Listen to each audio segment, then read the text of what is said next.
The Buddha discovered something about anxiety that most people never learn. But first, place one hand on your heart. Feel the warmth of your palm, the gentle rise and fall. This is where anxiety lives, and this is where peace has been waiting. What if I told you that for 2,500 years, millions of people have found freedom not by fighting this feeling, but by understanding what it's trying to tell you? For the next few hours, we're going on a journey together, not through your mind, but through your body, through your breath, through the wisdom that's already present. The Buddha called it coming home. And here's what's beautiful. You're already home. You just forgot. Before we begin, if it feels right, share where you're listening from in the comments. Tokyo at dawn, London on your lunch break, New York in the middle of the night. I'm here, and I love knowing we're connected across the world right now. Get comfortable. Grab a blanket if you'd like. Dim the lights. Lie down if that feels good. This is your time. Let me tell you about a merchant who came to the Buddha one morning, hands shaking, unable to breathe. He said, "I can't live like this anymore." The Buddha didn't give him techniques. He didn't tell him to breathe deeper or think differently. He said something that transformed everything. First, let us sit together. That's where we begin.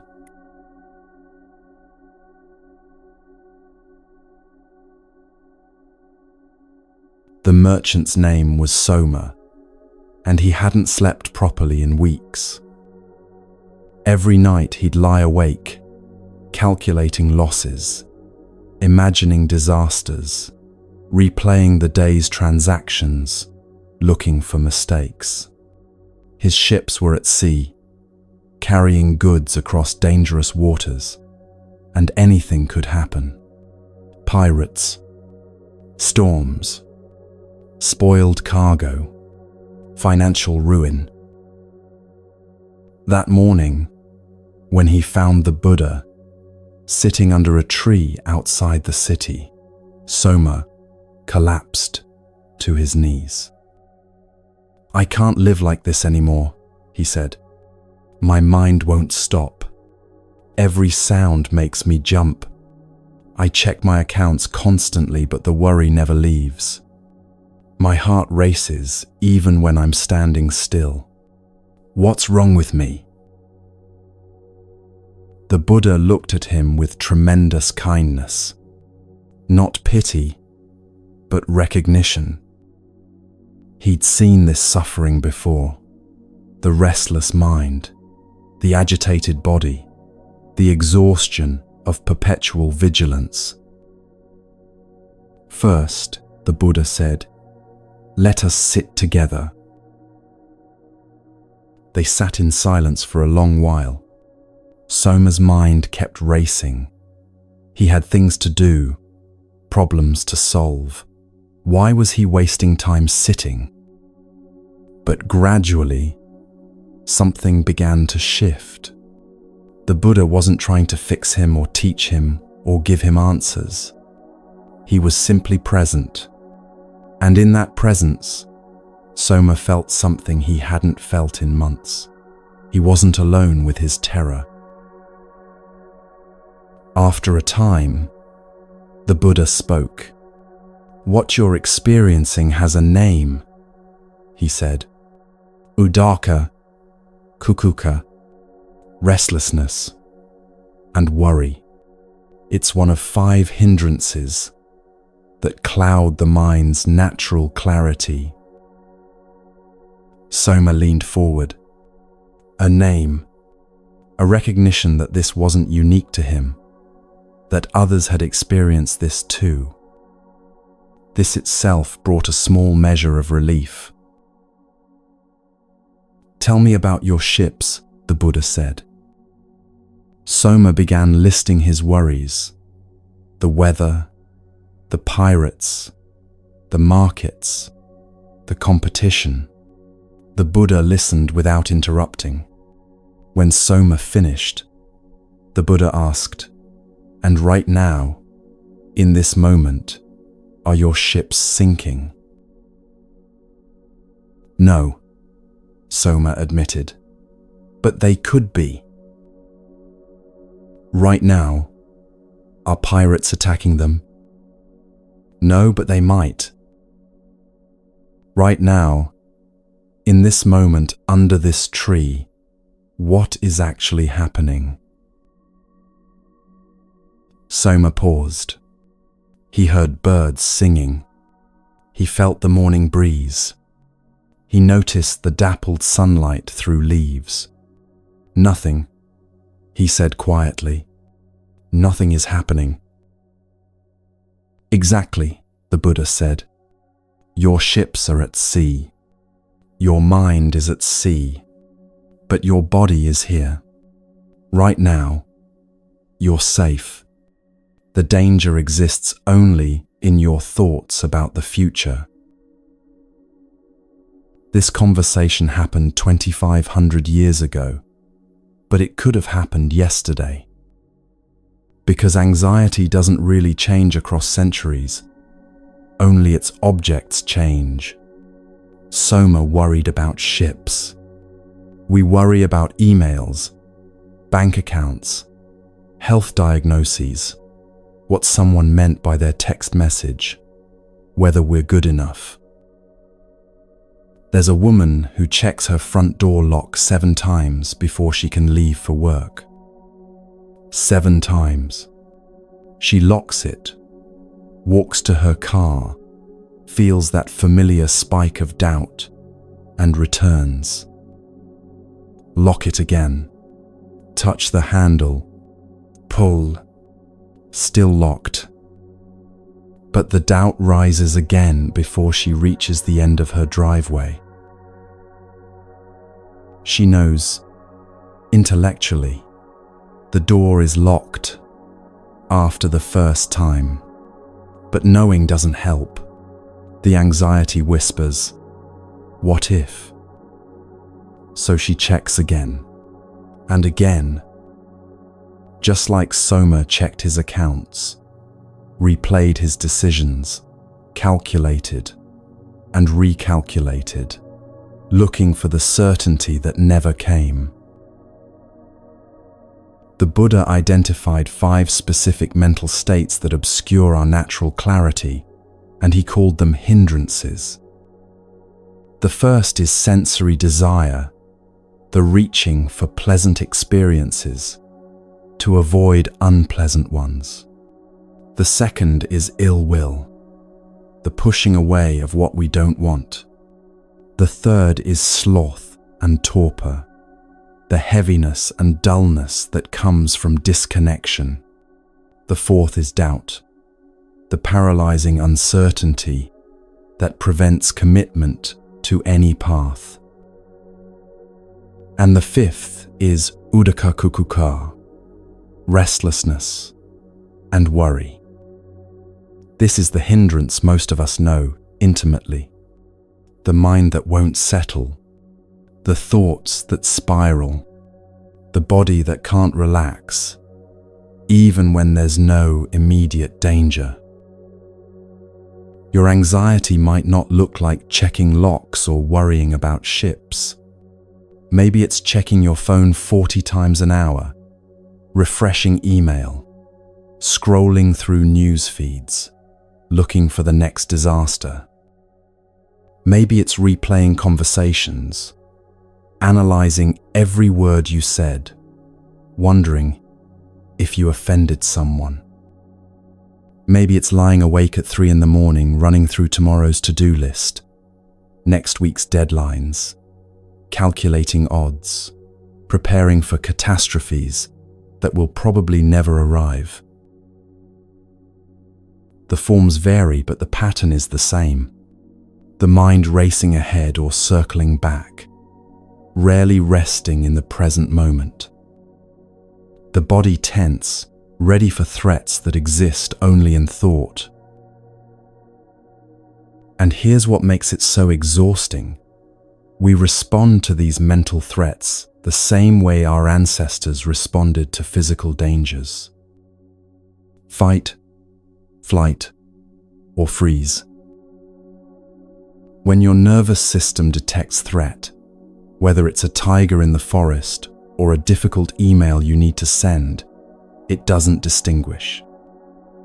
It just knows. Danger. React.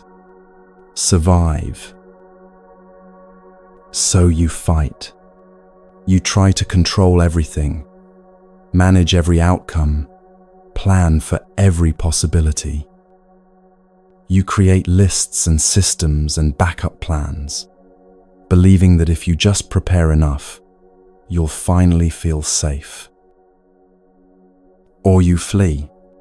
You avoid the difficult conversation, postpone the decision, numb yourself with distraction, food, substances, scrolling, shopping, anything to not feel this feeling.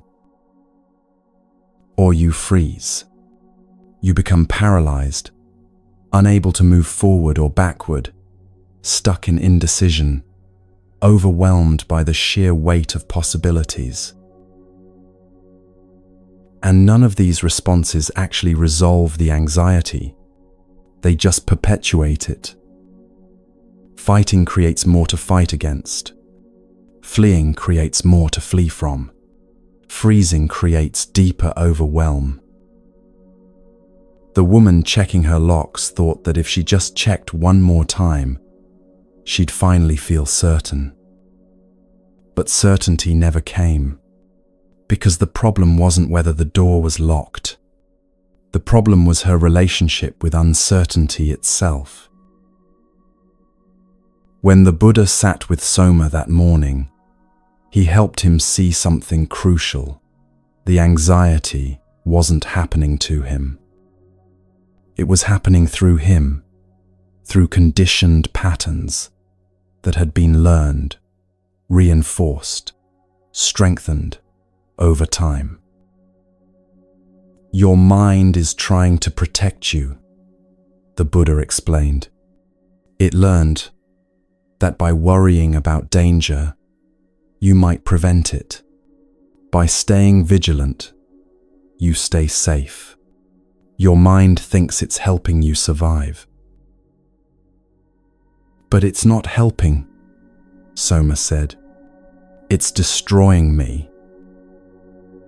Yes, the Buddha agreed, because the mind can't distinguish between real danger and imagined danger. It treats your thoughts about the future as if they're happening right now. So you live in perpetual emergency, exhausting yourself fighting battles that exist only in your imagination. Take a breath with me here. Just one slow breath. Notice it arriving, filling your lungs, releasing. This moment right now, are you in actual danger? Or are you safe, listening to these words, while your mind spins stories about other times and other possibilities? Now let me tell you something that happened one afternoon when the Buddha was teaching in a grove outside Savatthi. A farmer came running up to him, sweating and agitated, interrupting the teaching. "Excuse me, sir," he said breathlessly. "Have you seen my oxen? They've escaped into the forest, and I can't find them. Without those oxen, I can't plow my fields. Without plowing, my family will starve. Have you seen them?" The Buddha looked at him kindly and said, "I haven't seen your oxen, They may have gone further east. The farmer ran off in that direction, still frantic, still searching. After he left, the Buddha turned to his monks and said something remarkable. Fortunate are we who have nothing to lose. We who have no oxen sleep peacefully at night. We wake without worry. The farmer will chase his oxen all day, and when he finds them, he'll spend the night worrying they'll escape again. One of the younger monks raised his hand, confused. "But teacher," he said, "we have no oxen, no fields, no possessions. We own almost nothing. Yet many of us still lie awake at night. We still worry. If having nothing to lose brings peace, why are we still restless?" The Buddha smiled. "Then you must have oxen in your minds," he said. "Thoughts you're chasing through the forest, worries you can't catch, ideas about how things should be that keep escaping you. These invisible oxen are harder to find than the farmers, and they run faster. What are the oxen in your mind right now? Maybe it's the conversation from 3 days ago that you keep replaying, trying to find what you should have said differently. Maybe it's tomorrow's meeting, and you're chasing through future scenarios, trying to control an outcome that hasn't happened yet. Maybe it's the idea of who you should be by now, successful, confident, together, and you're exhausting yourself, chasing that image while it runs ahead of you, always just out of reach. The farmer had real oxen that actually ran away. Your oxen might be completely invisible to anyone else, but they feel just as real to you, don't they? And you chase them just as frantically. This is what the Buddha meant by tanha, craving, thirst, the constant reaching and grasping quality of mind. It's not just wanting pleasant experiences, though that's part of it. It's this deeper pattern of always needing something to be different than it is right now. Watch yourself for just a moment. You check your email. There's a reaching for information, for reassurance that you haven't missed something important. You replay a conversation from earlier. There's a grasping for a different outcome, a wish that you'd been wittier, kinder, more impressive. You plan tomorrow. There's craving for control over a future that hasn't arrived yet. These aren't dramatic cravings. They're subtler than that. The constant hum of wanting underneath almost every moment. Wanting to know, wanting to control, wanting to be certain, wanting to be safe. In the Dhammapada, one of the earliest collections of the Buddha's teachings, he said simply, the root of suffering is attachment. Not attachment to things specifically, but this quality of clinging itself to experiences, to outcomes, to ideas about how life should unfold.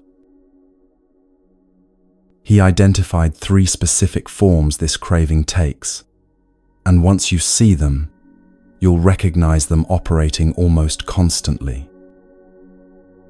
The first is kama tanha, craving for sensory pleasure. This is the reaching for pleasant experiences and the pushing away of unpleasant ones. It's the way you reach for your phone when you're bored, fill silence with sound, avoid discomfort with distraction. It's the constant, subtle seeking of something to make this moment better than it is. The second is bhavatana, craving for existence or becoming. This is the need to be somebody, to achieve something, to prove your worth, to build an identity and defend it. This is where so much anxiety lives. The pressure to succeed, to be seen as competent, to maintain an image, to become who you think you should be. Every time you think, I need to be more productive, or I should be further along by now, that's bhava, tanha, speaking. It's the exhausting project of constantly becoming, improving, achieving, chasing an idealized version of yourself that stays forever ahead, like oxen running through the forest. And the third is vibhavatanya, craving for non-existence or cessation. This is the flip side of becoming. It's the wish to disappear, to not feel, to escape from this life, or this moment, or this unbearable feeling. It's the fantasy of running away, starting over somewhere else, where nobody knows your failures. It's the urge to numb out, check out, disconnect. And yes, in its most extreme form, it's the wish to simply not exist anymore. Notice right now, what are your hands doing? Are they clenched? Is there tension in your fingers? What about your jaw? Is it tight? Your shoulders? Are they up near your ears? These physical tensions are your body's way of holding on, of trying to control, of gripping against the fundamental uncertainty of existence. You're using muscular energy to hold on to things you can't actually grasp. If you can, soften your hands right now. Let your jaw release just slightly. Let your shoulders drop even a 1/4 inch. Notice what that feels like. The relief of releasing, even for a moment. The grip. Here's the paradox the Buddha saw so clearly. The more we try to control life, the more chaotic it feels. The tighter we grip, the more slips through our fingers like water. The harder we chase our mental oxen, the faster they run. Life is uncertain, completely, utterly, undeniably uncertain. We don't know what will happen tomorrow, next week, next year. We don't know if our plans will work out. This uncertainty is not a problem to be solved. It's the very texture of existence. And our anxiety, it's the mind's rebellion against this truth. The desperate attempt to create certainty where none exists, to control what can't be controlled. But here's what's beautiful. Once you recognize this pattern, really see it operating, not just understand it intellectually, something begins to shift. Not because you force it to shift, but because clear seeing itself is transformative. The woman who checked the lock 7 times didn't overcome her anxiety by developing better checking techniques. She began to see the pattern itself, the way the checking never actually brought certainty, just temporary relief, followed immediately by more doubt. And in that seeing, gradually, the compulsion loosened its hold.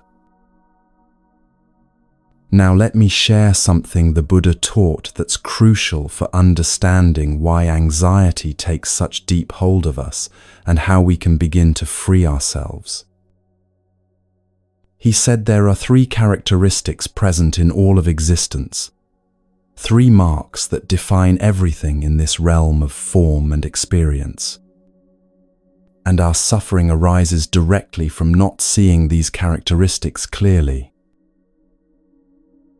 The first characteristic is anicca, impermanence. Everything changes. Everything. Always. No exceptions. Have you ever watched clouds dissolve? One moment there's a clear, defined form, a tower of white against deep blue, and then it begins to soften at the edges, thin out, blend with the surrounding air until you can't quite say when the cloud ended and the sky began. That's happening with everything, all the time. Your body is changing with every breath, cells dying, new cells being born, molecules constantly rearranging themselves. Your thoughts are changing, arising, transforming, dissolving, even as you try to hold on to them. Your relationships are changing. Your circumstances are changing. The person you were when you started listening is not quite the same person hearing these words now. And yet we live as if things should stay the same. We expect yesterday's certainty to hold for today and tomorrow. We make plans as if the future will unfold according to our designs. We try to freeze moments we love and prevent changes we fear. This fight is profoundly exhausting because we're not fighting against a temporary condition. We're fighting against the fundamental nature of reality. It's like standing in a flowing river, trying to keep the water from moving. Your anxiety about the future, what is it trying to do?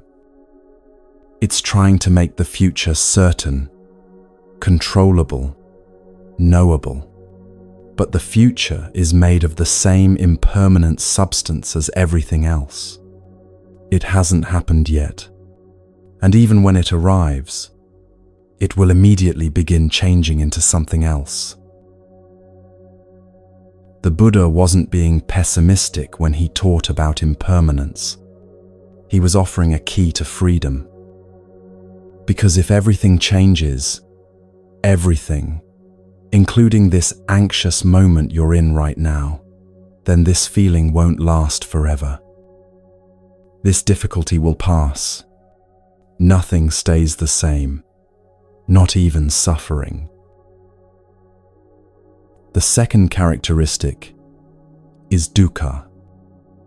This word is usually translated as suffering, but that's not quite accurate. It's more like unsatisfactoriness, incompleteness, a subtle, pervasive sense that something's not quite enough. This isn't clinical depression or constant misery. It's subtler than that. It's the way even genuinely good experiences carry within them a tinge of incompleteness when we look closely enough. Think about the best vacation you've ever taken. Remember the anticipation, the excitement, the joy of being there. Now remember that subtle awareness, maybe on the last day, that this couldn't last forever, that you'd have to return home, that this perfect moment was already slipping away. That awareness of ending, even in the midst of enjoyment, that's dukkha. It's not that the vacation was bad, but there's an inherent incompleteness in all conditioned experiences because they're all impermanent. And the part of us that wants to hold on creates the subtle suffering even in pleasant moments. Anxiety is a particular manifestation of dukkha. It's the unsatisfactoriness of uncertainty, the incompleteness of never having quite enough information, enough control, enough guarantee of safety. No matter how much you prepare or worry, there's always more that could go wrong. But here's what the Buddha saw. The suffering isn't in the impermanence itself. It's in our clinging to permanence, our demand that things stay the same when their nature is to change. The unsatisfactoriness isn't inherent in the experience. It's in our relationship to the experience. And now we come to the third mark, and this one is truly revolutionary. Anatta, non-self.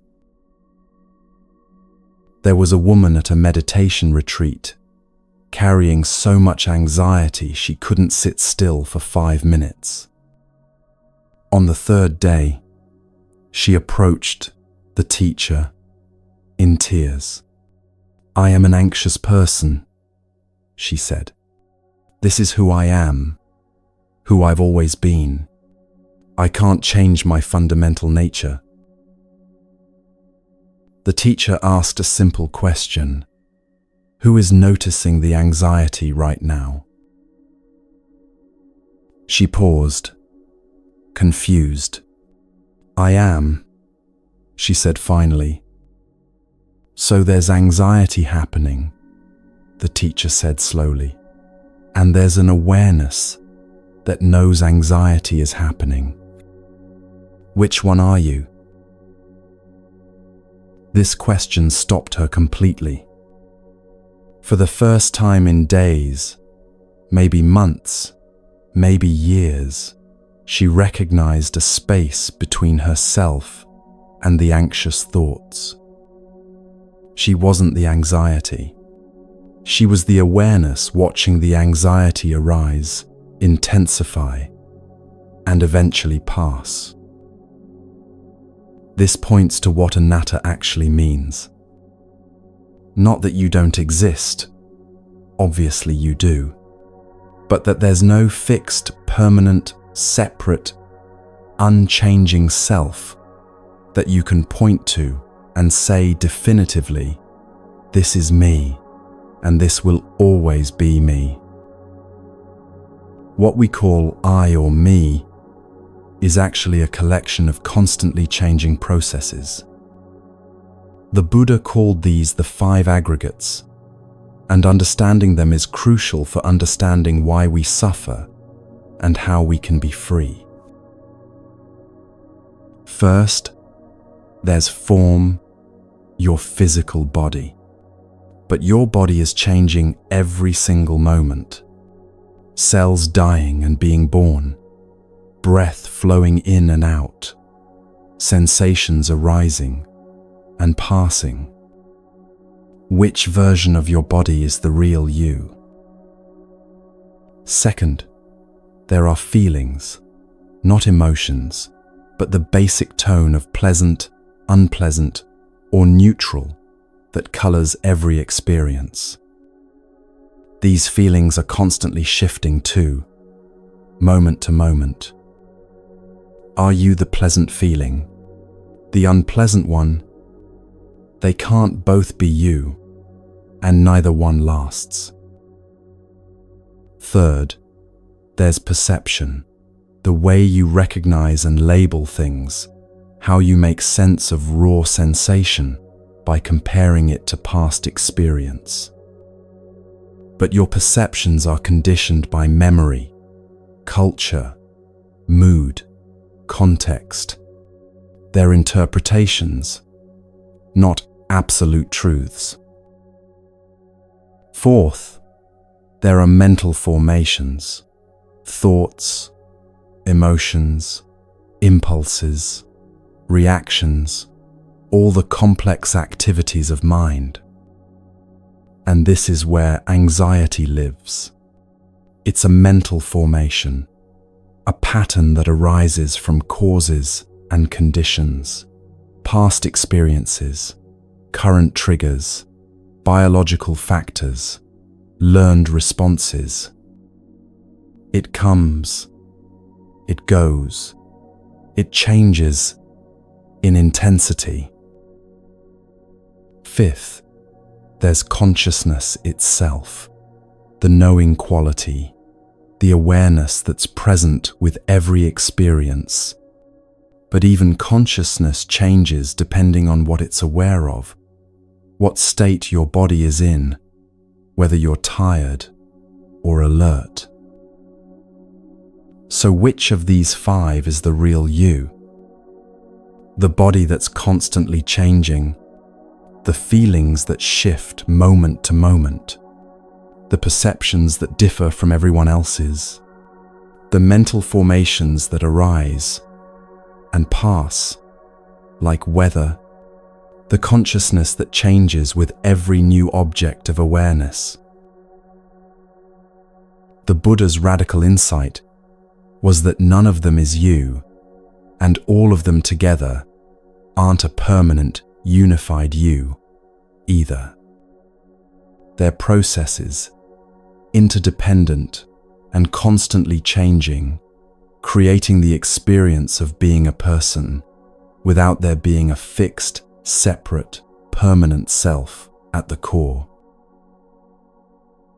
And anxiety, it's just a mental formation, one pattern among countless others. It's conditioned, not essential. It arises when certain conditions are present and fades when those conditions change. It's not your identity, not who you fundamentally are. You are not the storm of anxiety. You are the vast sky in which the storm appears. The storm can be fierce, dark, overwhelming, but it's temporary, conditioned, not the nature of the sky itself. The sky doesn't become the storm.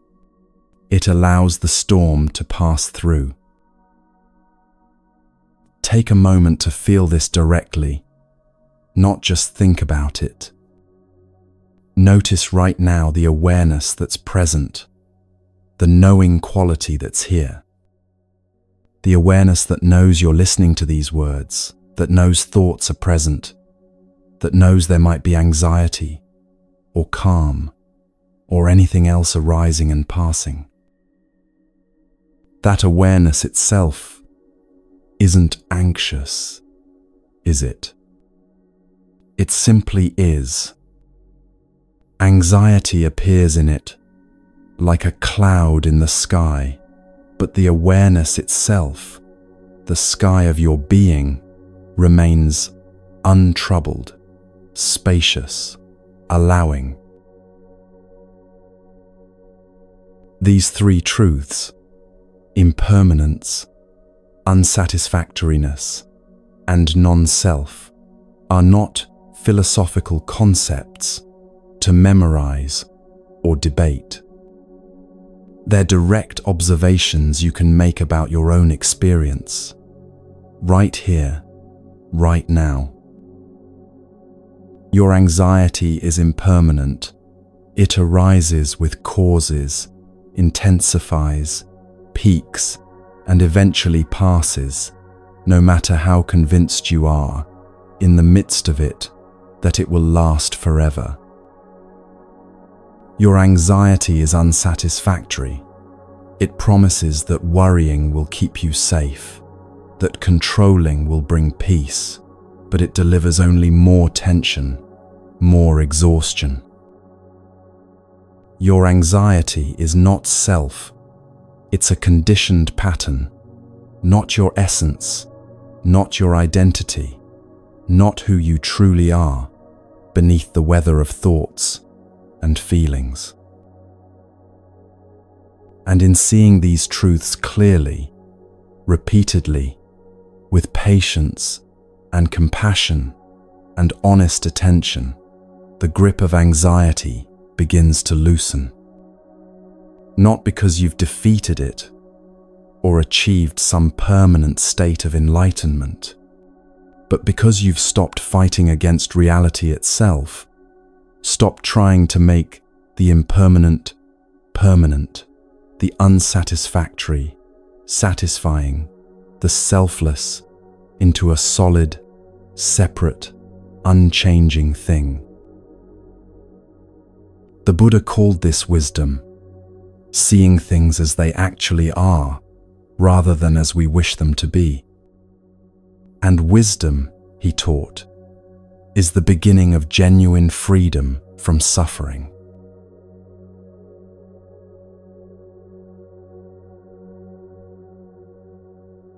Sarah woke at 3 a.m. with her heart pounding.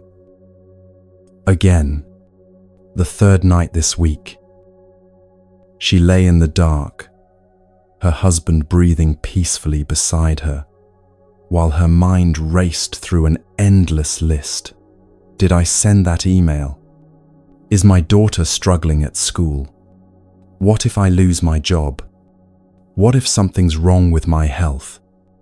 The thoughts came faster and faster, each one triggering another, until she felt like she was drowning in worry, with no one to hear her struggle. She got up, went to the kitchen, made tea she didn't want, and sat alone, in the dim light, wondering what was wrong with her. Why couldn't she just be normal? Why couldn't she sleep peacefully like everyone else seemed to? Why was she so broken? This is where the Buddha's teaching begins, not with solutions or techniques or positive affirmations, but with a profound and radical honesty. The first noble truth is dukkha sakka, the truth of suffering. And the Buddha's opening statement is remarkably simple. There is suffering. Not suffering is bad and you should get rid of it. Not suffering means you're doing something wrong. Not let's pretend everything is fine and think positive thoughts. Just this clear, honest recognition. Suffering exists. It's part of being human. It's here. The word dukkha is often translated as suffering, but that makes it sound more dramatic than the Buddha intended. Dukkha is more nuanced than that. It includes obvious suffering, physical pain, grief, anxiety, depression, but it also includes a subtler quality, unsatisfactoriness, stress, unease, the pervasive sense that something's not quite right, not quite enough, not quite settled. It's the way even good moments carry within them the seeds of their own ending. It's the restlessness underneath pleasure. It's the anxiety that creeps in even when things are going well. The voice that says, "But what if?" It's Sarah lying awake at 3 a.m, even though nothing bad is actually happening right now. In the Dhammacakkappavattana Sutta, the Buddha's first teaching after his awakening, he said, "Birth is suffering, aging is suffering, illness is suffering, death is suffering. Association with what is displeasing is suffering. Separation from what is pleasing is suffering.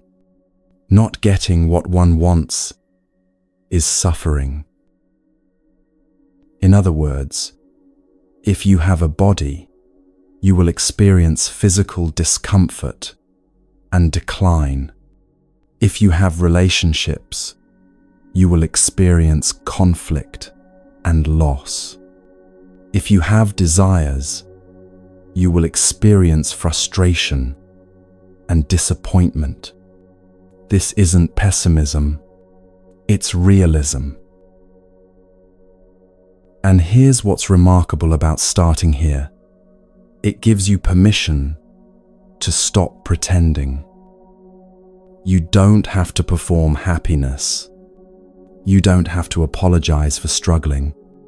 You don't have to fix yourself before you're allowed to acknowledge that this is hard. When Sarah finally talked to a friend about her sleepless nights, the friend said, "Me too. I thought I was the only one." That simple recognition, "Me too. This is hard. Suffering is real," created more relief than 100 self-help strategies. Your anxiety is dukkha. It's part of the human condition, not evidence of personal failure. The tightness in your chest, the racing thoughts, the inability to relax, the constant vigilance, this is suffering, and the Buddha saw it clearly 2,500 years ago in people just like you. And this is just the beginning of the teaching, because the Buddha didn't stop at suffering exists. He asked the next crucial question: why?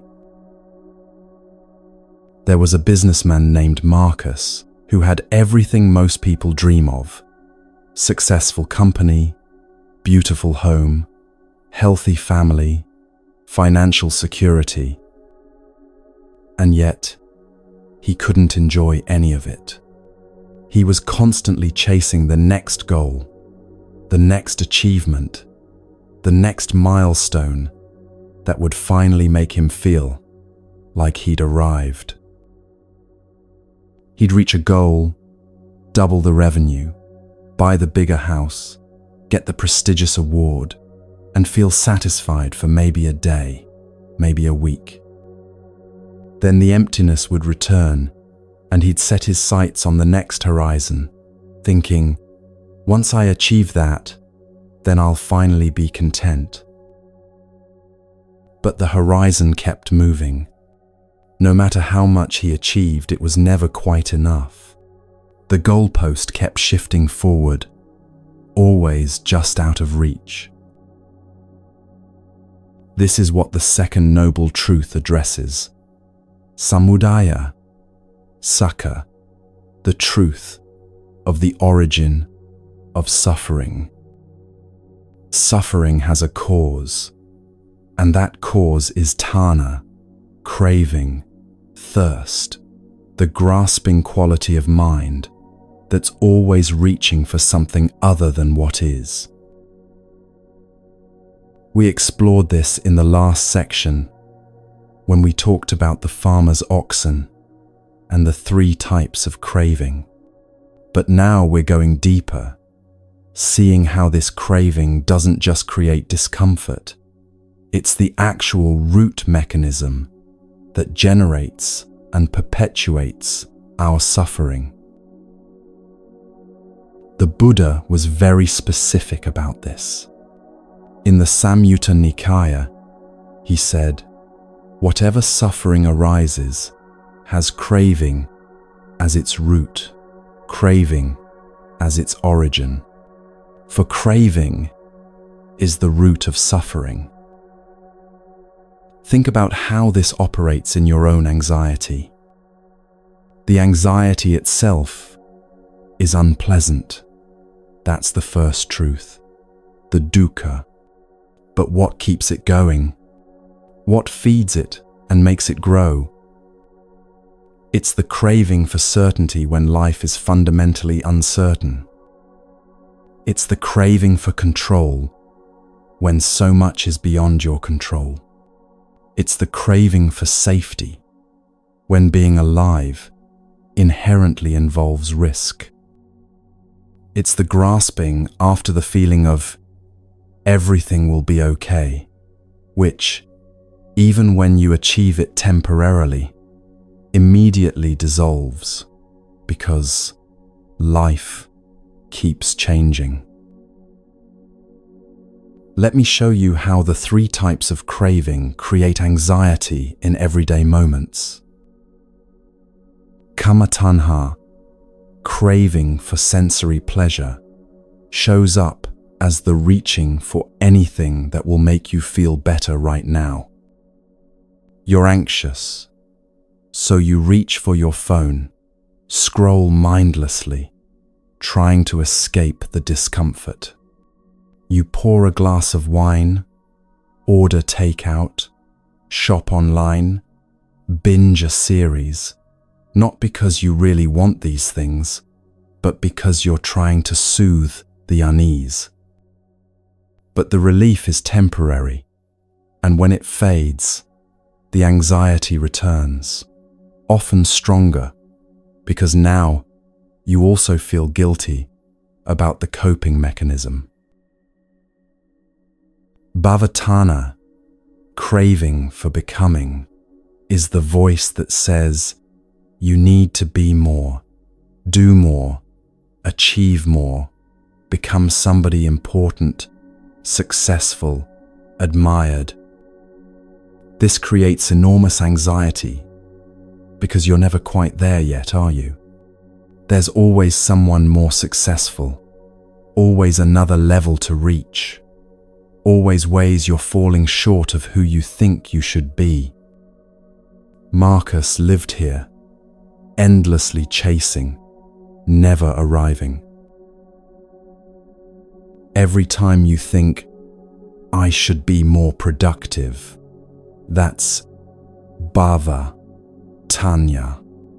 Every time you compare yourself to others and feel lacking, that's bhavatanha. Every time you need validation or achievement to feel worthy, that's bhavatana. And it's exhausting because the finish line keeps moving. Vibhava tanha, craving for non-existence, appears as the wish to escape, disappear, not feel this anymore. When anxiety becomes overwhelming, part of you just wants out. Maybe it's the fantasy of running away to a remote island where no one can find you.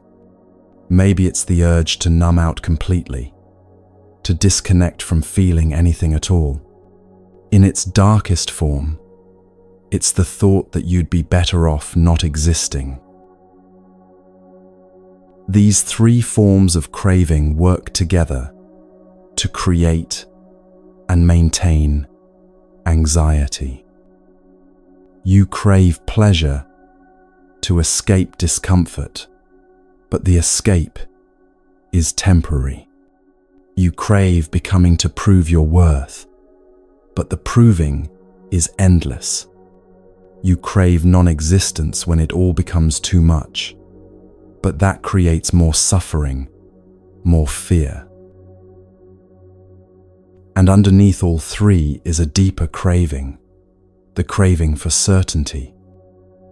If I just know what will happen, I can relax. Your mind tells you. If I can just control the outcome, I'll be safe. So, you plan, prepare, worry, imagine, calculate, trying to grasp the future and hold it still. But you can't. The future is made of the same uncertain, changing substance as everything else. And your attempts to control it just create more anxiety, more exhaustion, more suffering. Here's what the Buddha saw with such clarity. You're not suffering because bad things happen. You're suffering because your mind is constantly at war with reality, trying to make the uncertain certain, the impermanent permanent, the uncontrollable controllable. Your anxiety is your mind trying to protect you by controlling the uncontrollable. It's actually trying to help. It's just using a strategy that can't possibly work, like trying to hold water in a clenched fist. The tighter you squeeze, the more flows out. Let's take one slow breath together. Breathe in gently. Hold for a moment. Release slowly. Now, you might be thinking, this is depressing. First you tell me suffering is real. Then you tell me I'm causing it with my own mind. What's the point? And this is where the teaching transforms from honest diagnosis to genuine hope. There was a graduate student named Elena who had panic attacks so severe she considered dropping out of school. For months, she'd been trying everything to make the panic stop. Breathing exercises, medication, avoiding triggers, positive self-talk. Sometimes these things helped a little. Sometimes they didn't. But the underlying terror remained, waiting to surge up at any moment. Then she learned something that changed her entire relationship with panic. She could stop running from it. Not fight it, or overcome it, or be stronger than it. Just stop running. Stop treating it as the enemy. Stop believing she needed to get rid of it before she could live her life. The first time she sat with a panic attack instead of running, something remarkable happened.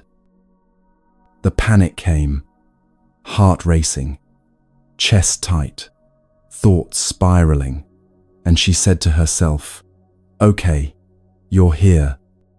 I'm not going to fight you. Do what you need to do."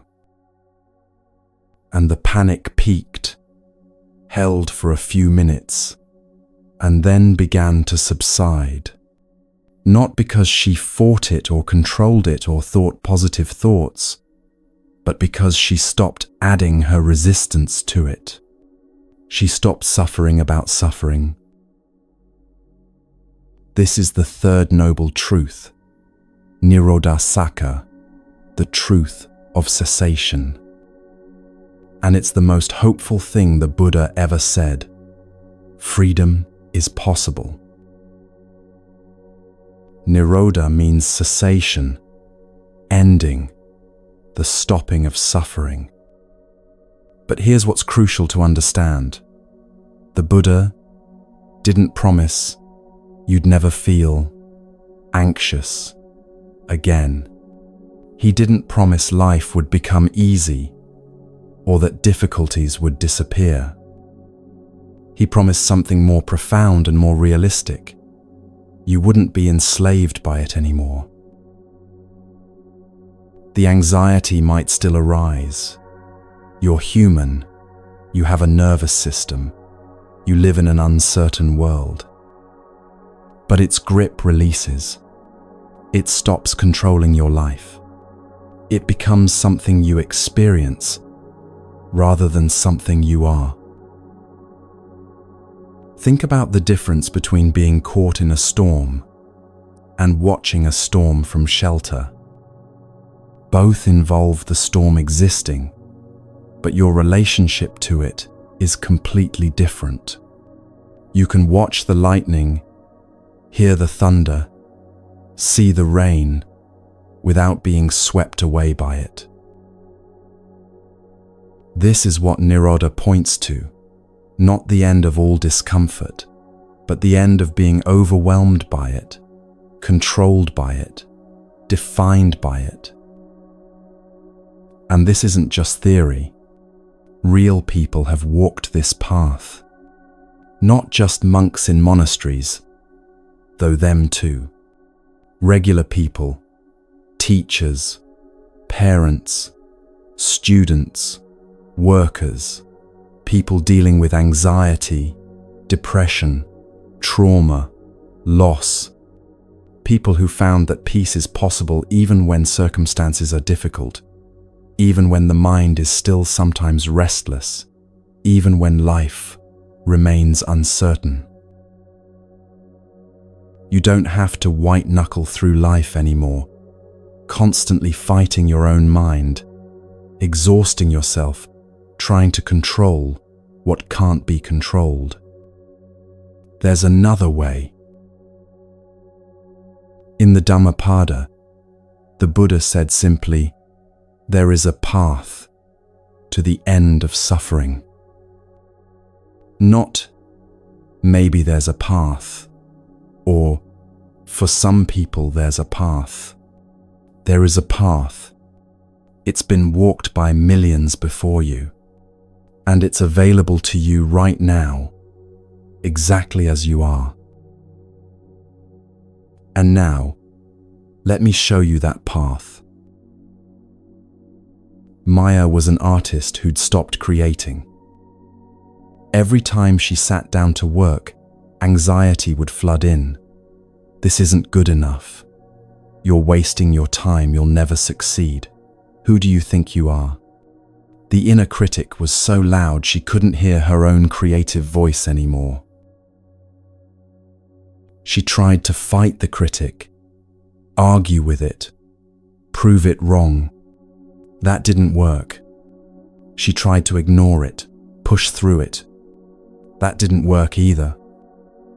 She was stuck, paralyzed between wanting to create and being terrified to try. Then she encountered the Buddha's fourth noble truth, Magga, the truth of the path. And she realized she'd been looking for a magic solution when what she needed was a practice, a way of being, a path to walk step by step. The fourth noble truth is the Noble Eightfold Path, and it's the Buddha's practical roadmap for moving from suffering to freedom. Not rules you must follow or commandments from on high, but invitations to live in a way that creates less suffering and more peace. Let me walk you through the 8 aspects, and as I do, notice how they're not separate techniques, but interconnected ways of bringing wisdom, ethics, and mental cultivation into your daily life. First is right view, samaditthi. This is seeing things as they actually are, rather than as you wish they were, or fear they might be.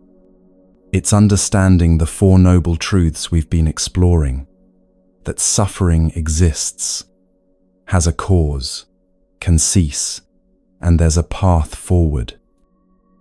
For Maya, right view meant seeing that her inner critic was a mental formation, not truth, not her identity, just conditioned thoughts, arising and passing.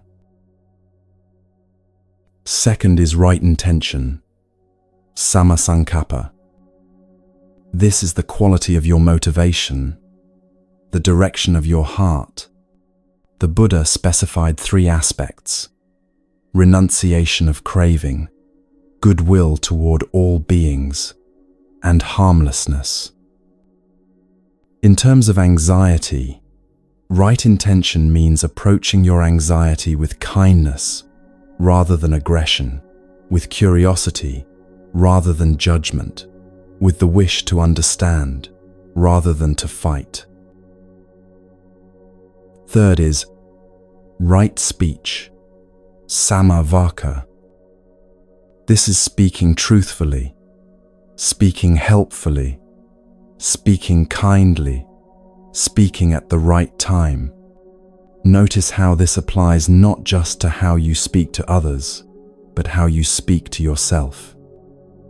The harsh self-talk that accompanies anxiety, "You're so weak, you're pathetic, everyone else has it together," this is not right speech. Learning to speak to yourself with the kindness you'd offer a struggling friend is part of the path. Fourth is right action, sama kamanta. This is acting in ways that don't cause harm to yourself or others. Traditionally, this includes not killing, not stealing, not engaging in sexual misconduct, basic ethical guidelines. But in the context of anxiety, right action also means not harming yourself through self-destructive behaviors, not abandoning your values because anxiety tells you to, not letting fear dictate your choices. Fifth is right livelihood, sama ajiva. This is making your living in a way that doesn't cause suffering, that aligns with your values, that supports rather than undermines your practice. If your work is a major source of your anxiety, right livelihood asks you to honestly examine whether changes are needed, whether your current situation is sustainable, whether you're sacrificing too much of your well-being for security or success. Sixth is right effort, samavayama. This is one of the most misunderstood aspects because people think it means trying harder, pushing more, being more disciplined. But the Buddha compared effort to tuning a musical instrument. Not too tight, not too loose. Right effort is balanced, sustainable, neither forcing nor giving up. It's showing up for your practice without aggression toward yourself. Seventh is right mindfulness, sama sati. This is present moment awareness, knowing what's happening while it's happening, without being swept away by it. It's noticing anxiety arising without immediately reacting, creating space between stimulus and response, seeing thoughts as thoughts rather than truth. This is perhaps the most crucial aspect for working with anxiety, and we'll explore it deeply in the sections ahead. Eighth is right concentration, sama samadhi. This is the ability to focus the mind, to gather attention, to rest in sustained awareness without being pulled away by every distraction. It's developed through meditation practice, and it provides the stability needed to actually see clearly and respond wisely rather than react habitually. Now, I know that might sound like a lot. 8 different things to practice, 8 ways to change how you live. But here's what's beautiful. They're not separate.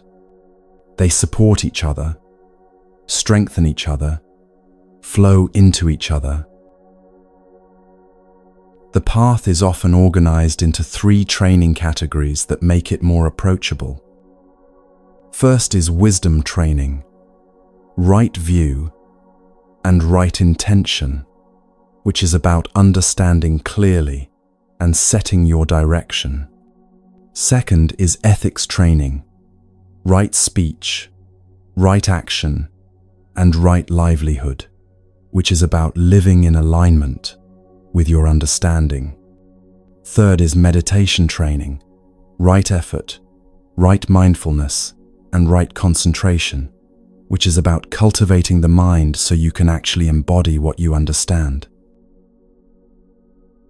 Maya started with mindfulness. She practiced noticing when the inner critic arose, recognizing it as just thoughts rather than truth. That built her capacity for right view, seeing the critic as a mental formation, not her identity, which supported right intention, approaching her creative practice with kindness rather than harsh perfectionism, which naturally led to right speech, changing how she talked to herself about her art. And slowly, step by step, she found her way back to creating, not because the anxiety disappeared, but because it no longer had the power to stop her. These aren't commandments, they're invitations, experiments to try, ways of being that you can practice imperfectly, gradually, at your own pace. Don't worry about mastering all 8 at once. We'll walk this path together, exploring the practices that will calm your mind right now, that will help you work with anxiety rather than against it, that will bring you home to the peace that's been here all along, beneath the storm. The Buddha taught the Eightfold Path not as a distant goal, but as a present practice. Each step you take is the path itself. Each moment of clear seeing, kind intention, mindful presence, that's freedom unfolding right now. And in the sections ahead, we'll bring these teachings down from the conceptual level into your actual lived experience, into the moments when anxiety grips you, into the practices that can genuinely transform your relationship with your own mind.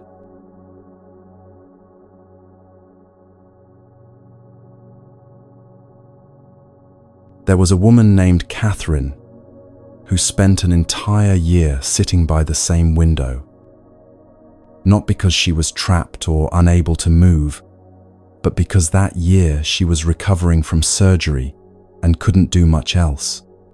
So she sat and she watched. In March, a cherry tree outside her window erupted into bloom. For 2 weeks, it was breathtaking. Clouds of delicate pink petals, branches heavy with beauty, bees humming through the blossoms. She photographed it, called friends to tell them about it, felt her spirits lift every time she looked at it. Then came a rainstorm. In one night, all the petals fell. The next morning, the ground was carpeted in pink, and the tree stood bare again, green leaves beginning to unfurl where the flowers had been. She felt an unexpected grief. It was just a tree, just petals, but the loss felt significant somehow. She'd been holding on to that beauty, needing it to stay, and it hadn't stayed. Through spring, she watched leaves grow and darken. Through summer, the tree provided thick shade, branches full and heavy. Through autumn, the leaves turned gold, then bronze, then began to fall, one by one, and then in clusters, until by November, the tree was bare again, branches stark against grey sky. And through winter, she watched those bare branches, thinking the tree looked dead, finished. But in February, tiny buds appeared, and in March, impossibly, the blossoms returned. That year taught Catherine what the Buddha taught 2,500 years ago: anicca, impermanence. everything changes. Everything. Always. No exceptions. But here's what Catherine learned that transformed her relationship with her own anxiety. Impermanence isn't a tragedy to mourn. It's the fundamental nature of reality, and once you stop fighting it, it becomes liberating rather than terrifying. We spend so much energy trying to keep things the same. We want the cherry blossoms to stay in bloom, the good moments to last forever, the comfortable circumstances to never change. And we want the difficult things, the anxiety, the pain, the uncertainty, to go away and never return. But that's like standing in a flowing river trying to hold the water still. You can cup your hands and catch a little for a moment, but the river keeps moving. It always has. It always will. And your attempts to stop it just exhaust you. Think about how you relate to time in your own life. You try to freeze the happy moments, taking photos, saying, "I never want this to end," wishing you could bottle the feeling. You try to speed through the difficult moments. "I just need to get through this," counting down days, wishing time would hurry up. You try to control the future, planning, preparing, worrying, imagining, trying to know what's coming so you can be ready. All of this is exhausting because you're fighting against the fundamental nature of existence. Time flows. Moments arise and pass. Everything that comes together eventually comes apart. Everything born eventually dies. Everything created eventually dissolves. In the Visuddhimagga, a classical Buddhist text, it says, "All conditioned things are impermanent." When one sees this with wisdom, one turns away from suffering. All conditioned things. Everything that arises, dependent on causes and conditions, which is everything in your experience, is impermanent. Your body, your thoughts, your emotions, your circumstances, your relationships, your certainties, your fears, all of it changing, all the time, whether you want it to or not. And your anxiety, it's also impermanent. This is crucial to understand deeply, not just intellectually, but experientially. If you've ever had a panic attack, you know how it feels like it will never end. In the middle of it, time seems to stretch and warp. Your heart pounds. Your breath comes short. Terror floods your system, and every cell in your body screams that this is unbearable, that you can't survive this, that it's going to last forever. But it doesn't last forever. Panic attacks peak and then subside. They have to. It's physiologically impossible for your body to maintain that level of activation indefinitely. Usually within 10 minutes, often sooner, the intensity begins to drop. The wave rises, crests, and falls. Worried thoughts come and go too. Right now, you might be thinking about something that's bothering you, a conversation you need to have, a decision you need to make, a situation you can't control. But if I ask you what you were worried about 3 hours ago, you might not remember. The thoughts changed. Your focus shifted. The worry that felt so urgent earlier has already been replaced by different concerns, different thoughts, different mental formations. Even chronic anxiety, the kind that feels like it's been your constant companion for months or years, has fluctuations. Some days it's worse. Some days it's lighter. Some moments it's overwhelming. Some moments you forget about it entirely because you're absorbed in something else. It's not actually constant, even though it might feel that way. It rises and falls like waves, like breath, like everything else. There's a phrase that appears in many traditions: "This too shall pass." It sounds like a platitude until you really internalize it, until you make it your anchor in difficult moments. There was a man named David who learned to whisper this to himself during panic attacks. Not as a way to make the panic stop, that's still fighting it, but as a way to remember its nature. Temporary, he'd whisper. Temporary, temporary.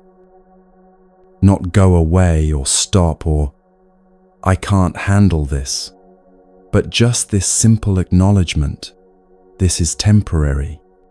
This is changing right now. This is not permanent. And something shifted in how he related to the panic. He stopped adding the story of "this will never end" on top of the physical sensations. He stopped adding the fear of the fear. He just let it be what it was: a temporary storm in his nervous system, unpleasant, but not permanent, intense, but not endless. Let's pause here and notice impermanence directly, not as a concept, but as a living reality. Notice your breath right now. It's changing. Each inhale is different from the last, maybe slightly deeper or shallower, maybe cooler or warmer. Each exhale releases and makes space for something new. You can't hold your breath forever. The body won't let you. Breathing is a continuous cycle of change, and it's happening right now without you having to force it or figure it out. Notice sounds around you. They come and go, don't they? A car passes. A bird calls. A door closes. Silence returns. Then a different sound arises. Nothing stays. Even silence is constantly refreshing itself, moment by moment. Notice your thoughts. Even as you listen to these words, thoughts arise in the background, agreeing, disagreeing, remembering, planning, commenting. Where do they come from? Where do they go? You didn't decide to think them, and you can't hold on to them once they've passed.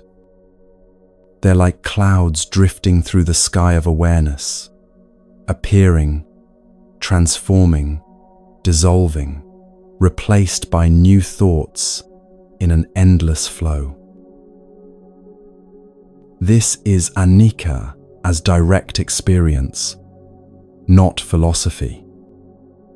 Everything in your field of awareness is in flux, in process, in motion.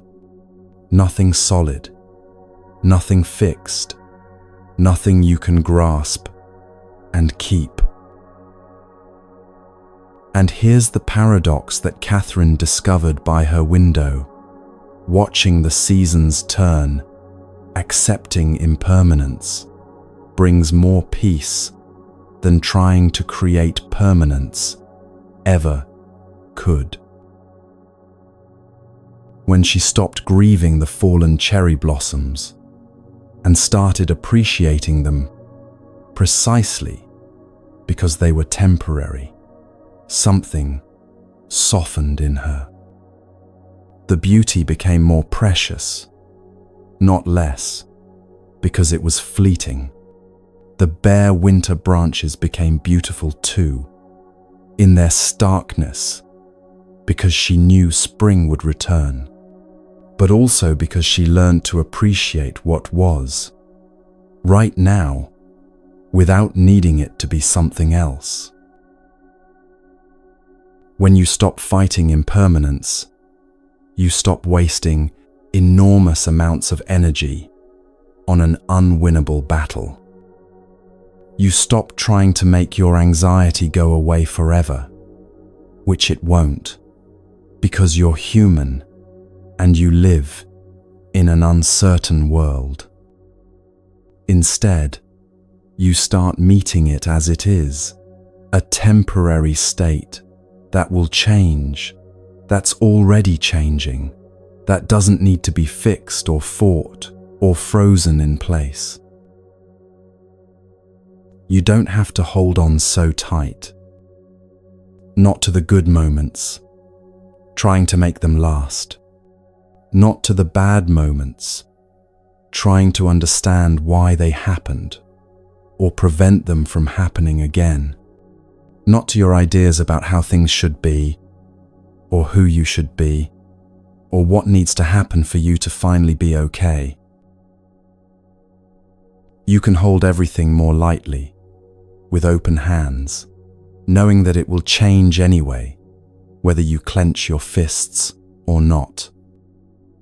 And in that lightness, that non-grasping, there's profound relief.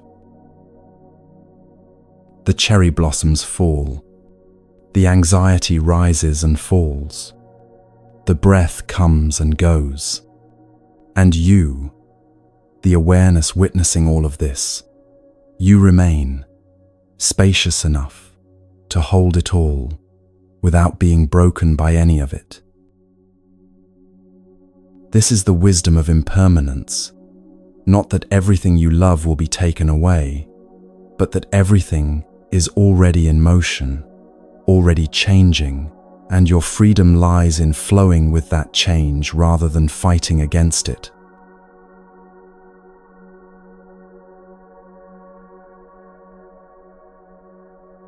There was a father named James, whose daughter left for college across the country.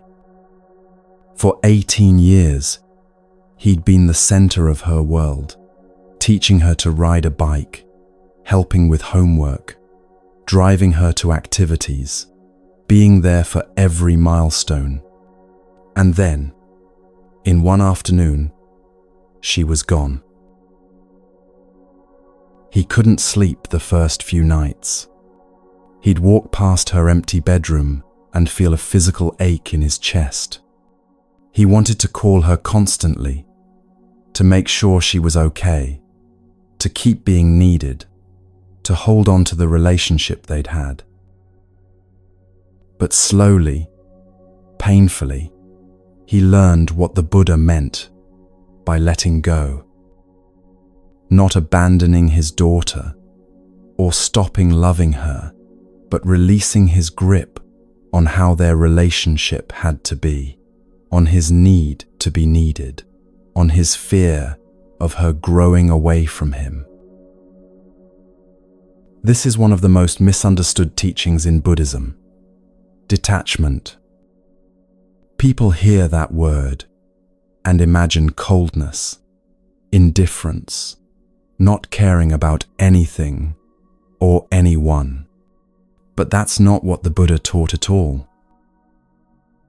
Detachment, or non-clinging, which is a better translation, doesn't mean you stop loving. It means you love without grasping, without demanding that people or circumstances be a certain way for you to be okay. There's a crucial difference between love and attachment, and understanding this difference can transform your relationships, including your relationship with your own anxiety. Attachment says, I need you to be okay, so I can be okay. I need you to behave in ways that make me comfortable. I need you to not change, not leave, not be different than what I want you to be. Attachment is about grasping, controlling, demanding that reality bend to your needs and fears.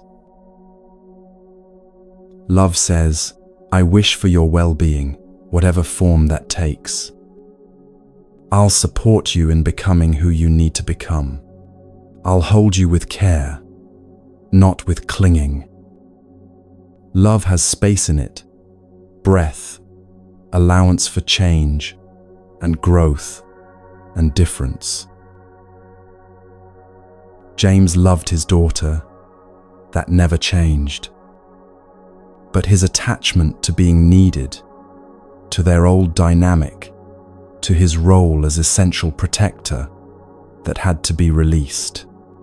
Not because love demanded it, but because clinging was causing him suffering and, if he was honest, was starting to suffocate her too. Imagine holding something precious in your hands. You can grip it tightly, squeezing your fingers around it, terrified you'll drop it. Your hands cramp, your arms tire. You can't do anything else because you're so focused on holding on. And often, ironically, the tight grip damages the very thing you're trying to protect. Or you can hold it with open palms, gently, carefully, but without squeezing. If it needs to go, it can go. If it stays, it rests lightly in your open hands. And your hands don't cramp, your arms don't tire, and you can actually appreciate what you're holding instead of just desperately clinging to it. This is what non-clinging looks like. Open palms, not clenched fists. In the Majjhima Nikaya, the Buddha taught about letting go, not as losing something, but as liberating yourself from the burden of constant holding. He said we carry heavy loads, desires, fears, ideas, identities, and we believe these loads are ours, that we can't put them down. But we can, and the lightness that comes from releasing even one heavy thing is extraordinary. Let's try this directly. Right now, notice your jaw. Is it clenched? Even slightly? Let it soften. Let your teeth part just a little. Feel the muscles around your jaw release. Now notice your shoulders. Are they up near your ears? Let them drop.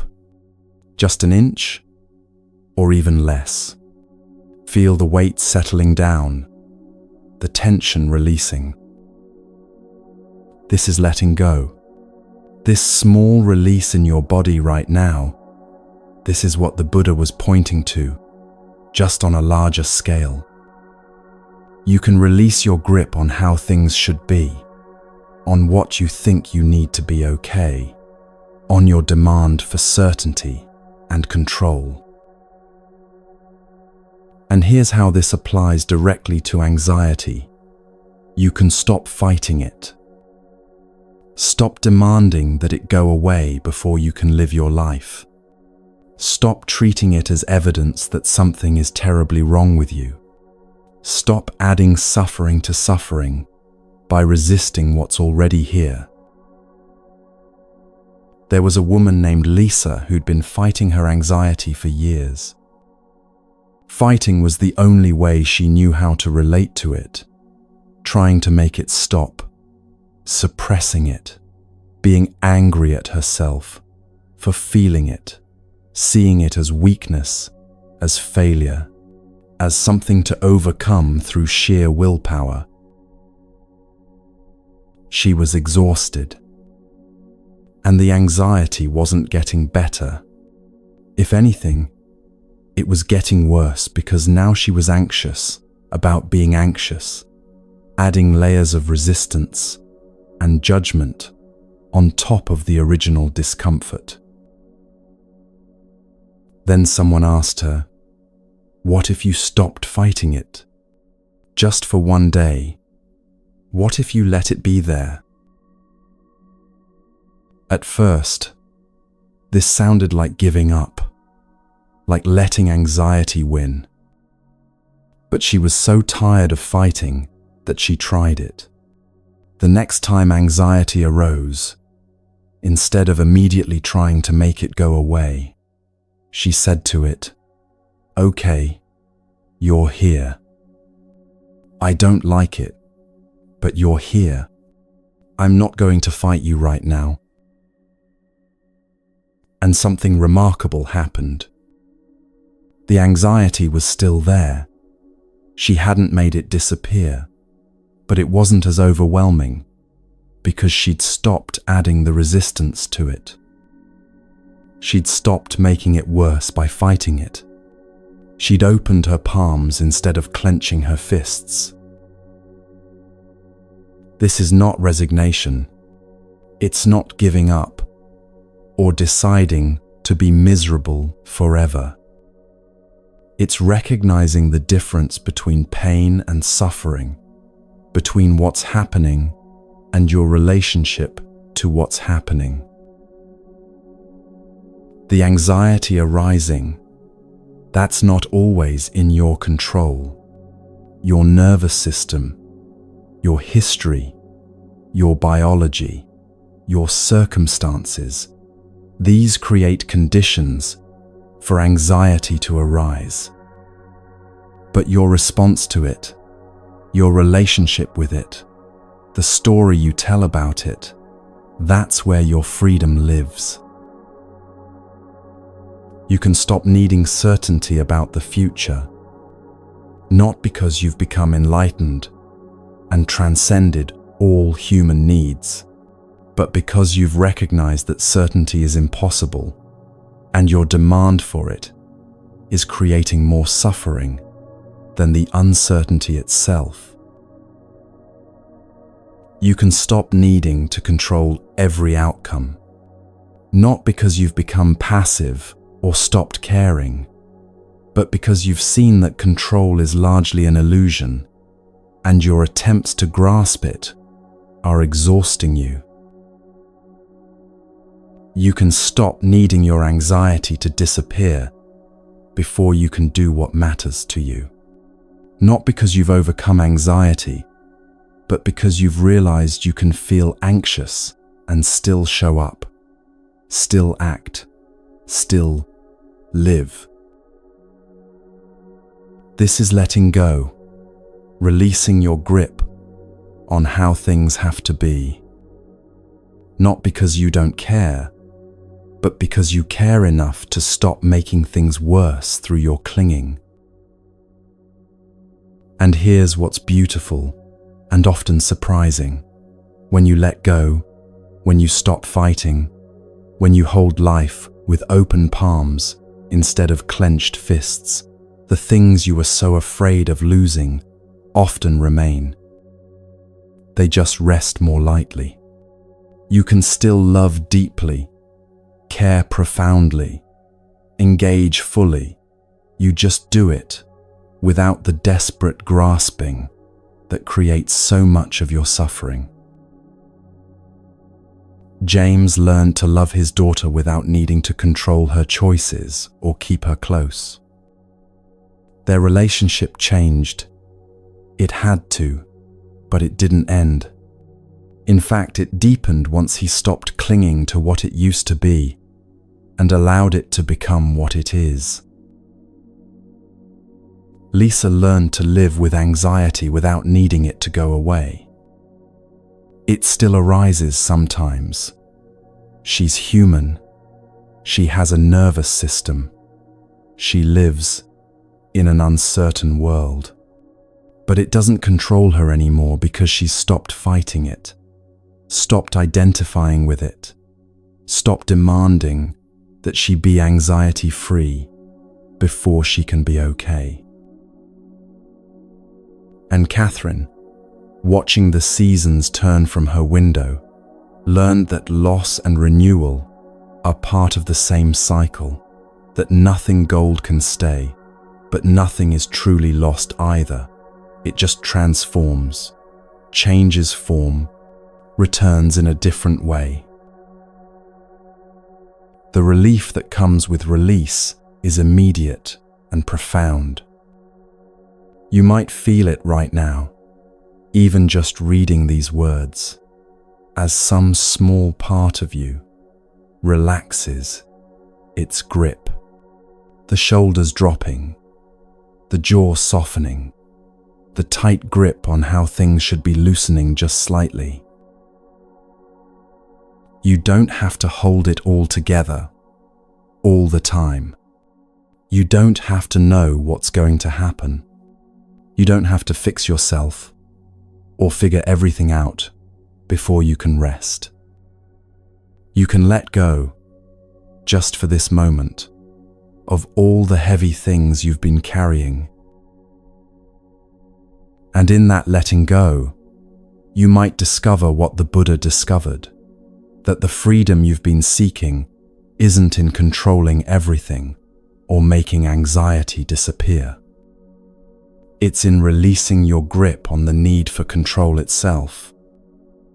It's in the spaciousness that opens when you stop grasping at permanence and instead flow with the changing nature of all things. Now let's explore the mind that's been doing all this holding, all this grasping, all this desperate attempt to freeze the ever-changing river of experience.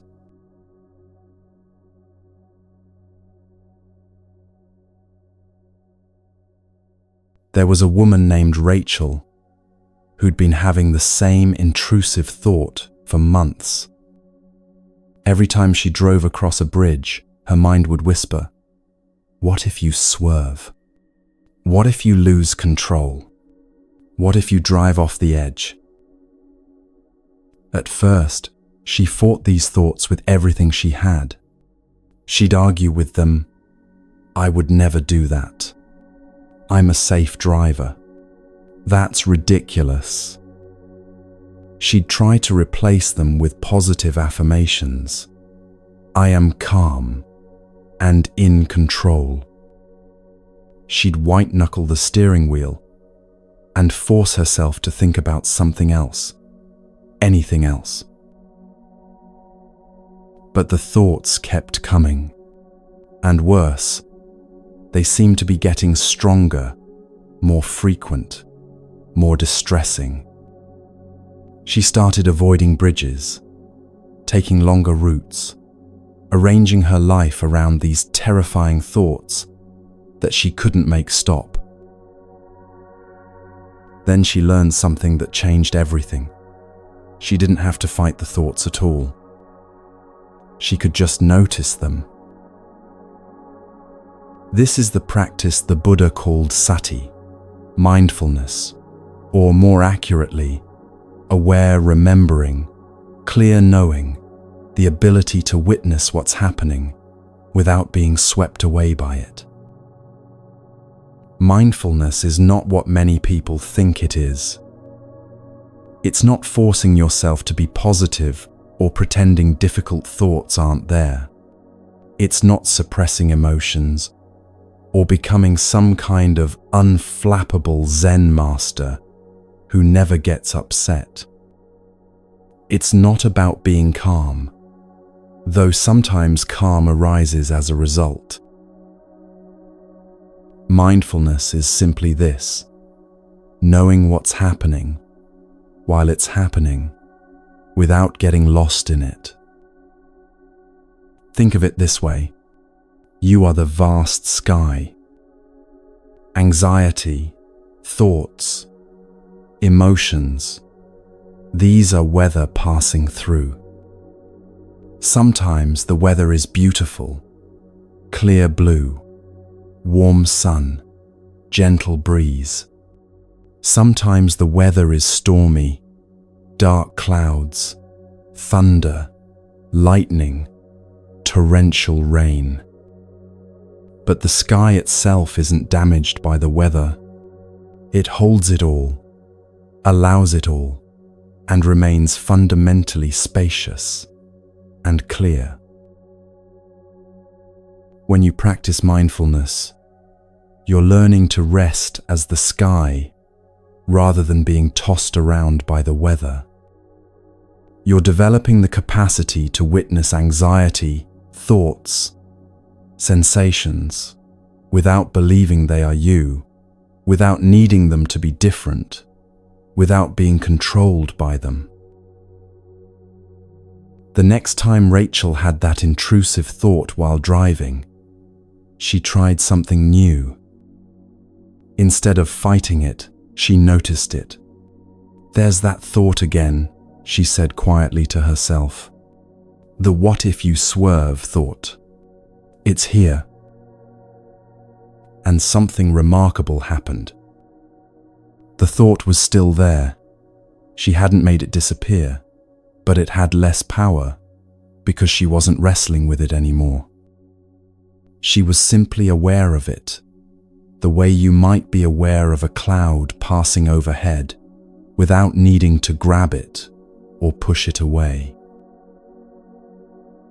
In the Satipatthana Sutta, the Buddha's foundational teaching on mindfulness, he begins with the simplest instruction: breathing in, I know I am breathing in.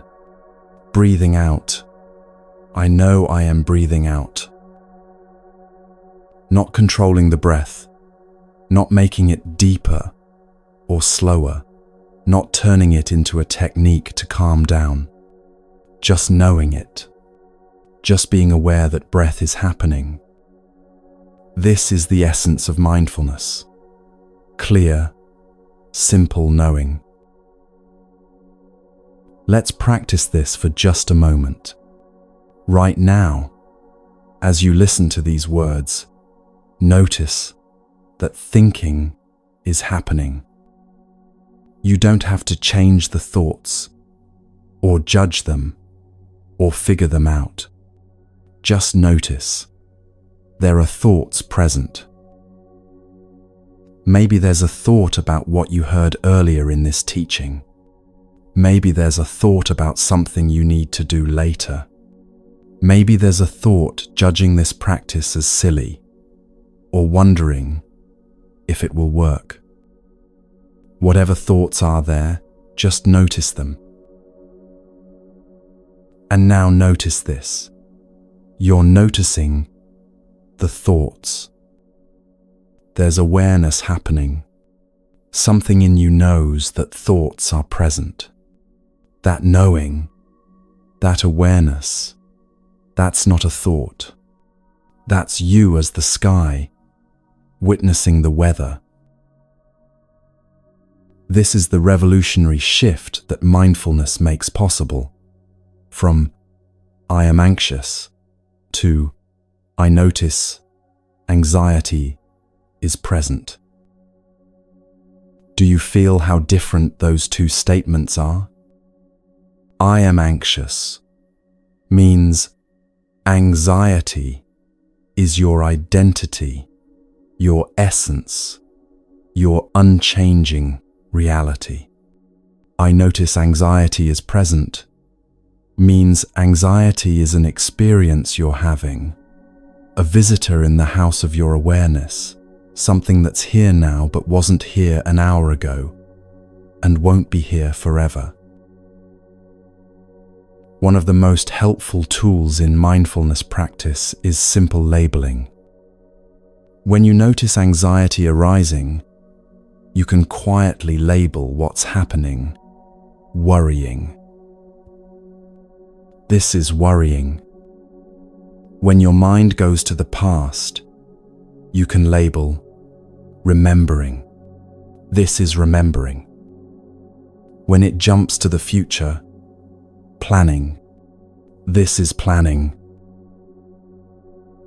The labels aren't meant to be rigid categories or a way to control your experience. They're gentle touchstones that help you maintain awareness, that remind you this is a process happening, not who you are. Rachel started labeling her intrusive thoughts. Intrusive thought. That's an intrusive thought. Not with judgment, not bad thought or wrong thought, just a simple recognition of what was happening. And in that recognition, space opened up. The thought was still there, but she wasn't glued to it anymore. There was room to breathe, room to choose her response, room to keep driving safely while the thought did its thing and eventually passed. This creates choice where before there was only reaction. When you're lost in anxiety, when you believe you are the anxiety, there's no choice. There's only the anxiety controlling what you think, feel, and do. But when you can observe the anxiety, when there's even a small gap between you and it, suddenly there's space to respond rather than react. And here's the reassurance you might need right now. You don't have to be good at this. You don't have to maintain perfect awareness or never get lost in thoughts again. Mindfulness isn't about perfection. It's about the moment you wake up, the moment you remember, the moment you come back to awareness. That moment, that's the practice. That's all you need. Just notice what's here. The anxious thought, the tight chest, the worried mind. Notice it the way you'd notice rain on the window. It's happening, it's real, and you can be aware of it without being swept away by it. You are the sky. The anxiety is weather, and the sky has room for all weather.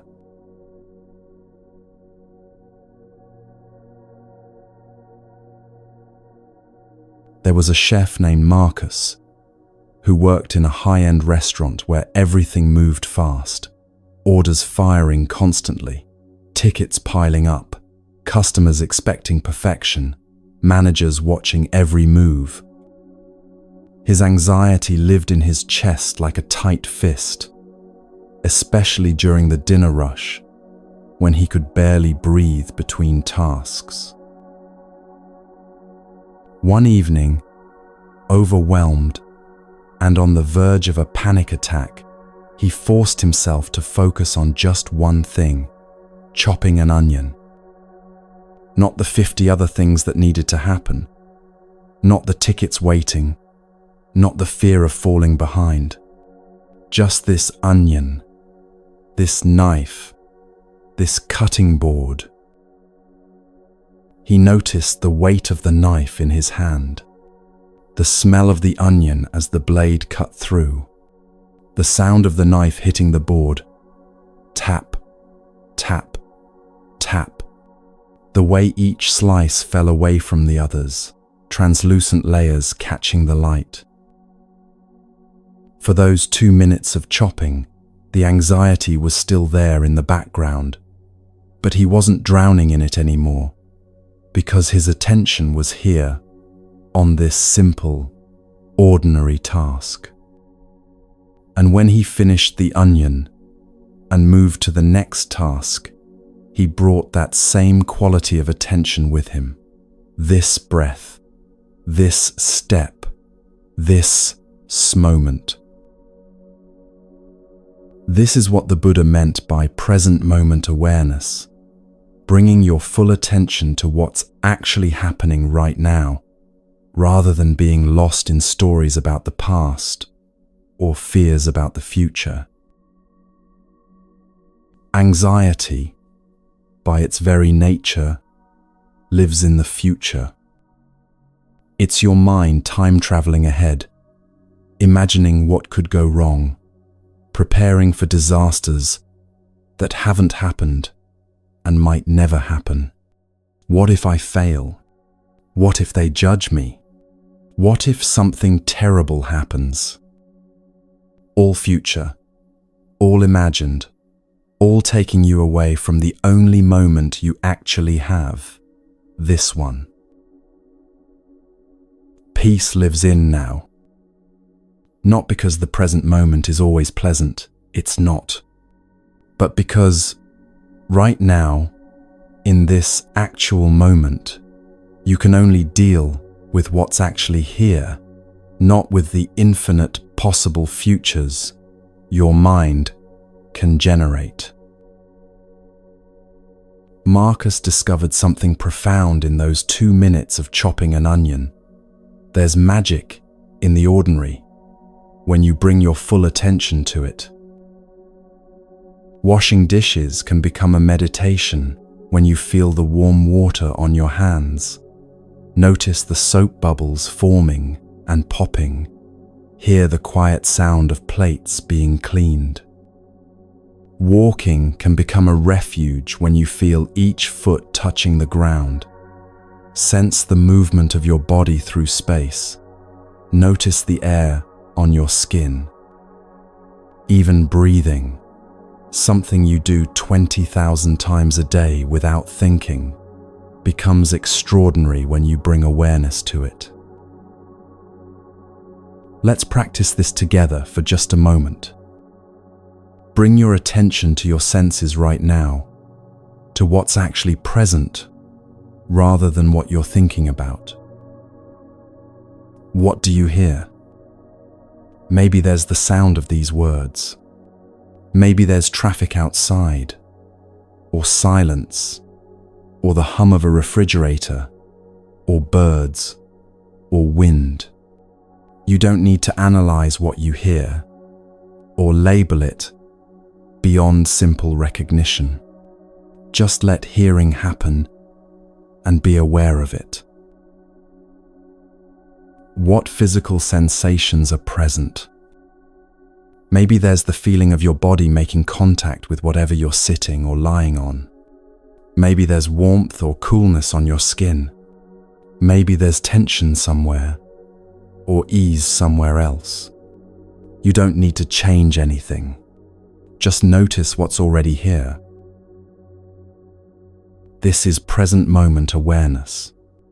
Nothing fancy, nothing mystical, nothing you don't already know how to do. Just being here, in your actual experience, rather than lost in the movie playing in your head about past or future. And here's what makes this so powerful. Presence is always available. No matter where you are, no matter what's happening, no matter how anxious or overwhelmed you feel, you can always come back to this breath, this step, this moment. It's like building a muscle. The first time you try to be present, your mind might wander every few seconds. That's not failure. That's normal.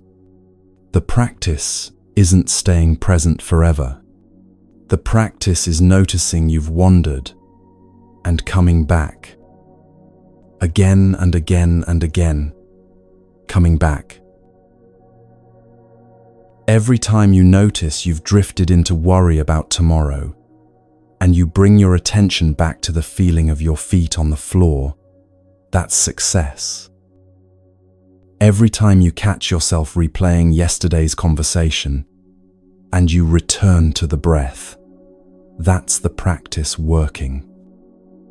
The wandering isn't the problem. The wandering is the opportunity to practice returning. The Buddha taught this as part of his instructions for daily life. Do one thing at a time with full attention.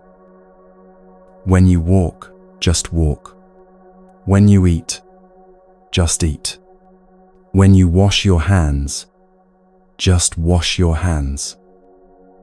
Not because multitasking is bad, or because you need to be perfectly present every moment, but because giving your full attention to what you're doing is a refuge, a rest, a return to sanity in a world that constantly pulls you in 1,000 directions.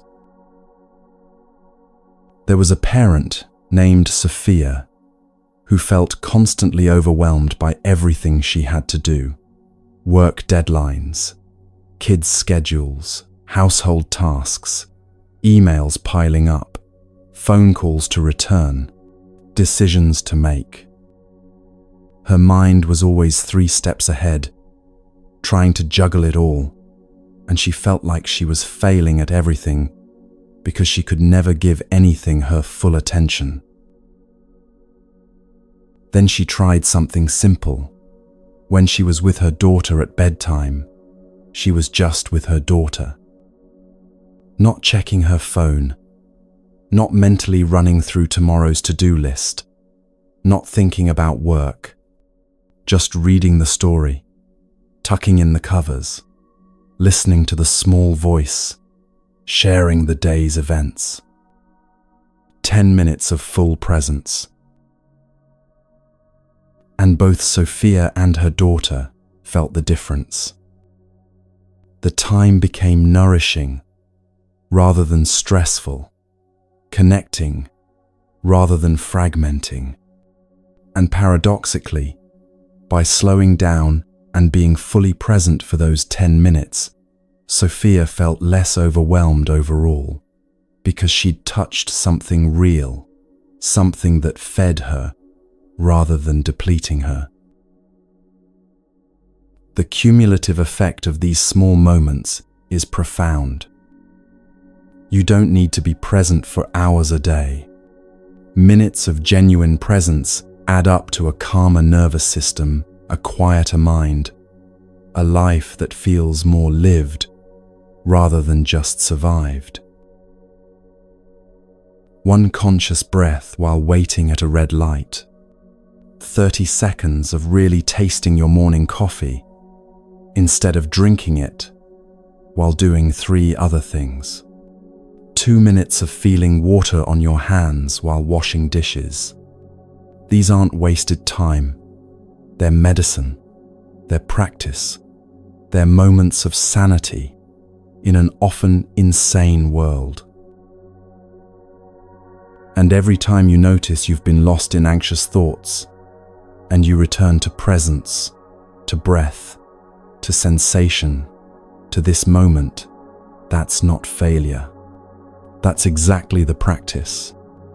That noticing, that returning, that's where the transformation happens.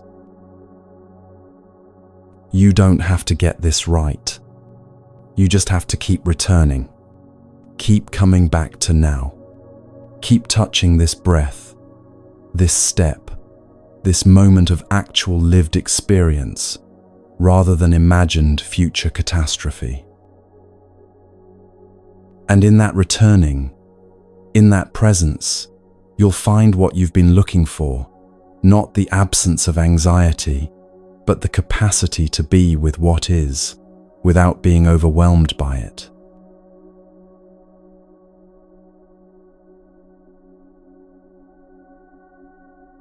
There was a meditator named Daniel who had a breakthrough during a retreat. He'd been sitting with intense anxiety for days, watching it rise and fall, trying to be mindful of it, and one morning a question arose that changed everything. Whose anxiety is this? Not in a detached philosophical way, but as a genuine inquiry. Where exactly was this anxiety? Who was experiencing it?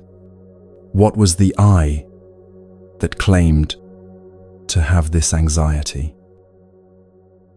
This question leads directly to one of the Buddha's most profound and liberating teachings, anatta, non-self. This is also the most confusing teaching for many people, so let's be very clear about what it means and what it doesn't mean. Anatta doesn't mean you don't exist. You're clearly here, reading or listening, having experiences, making choices. It doesn't mean you're nobody or nothing, or that you should stop caring about your life or other people.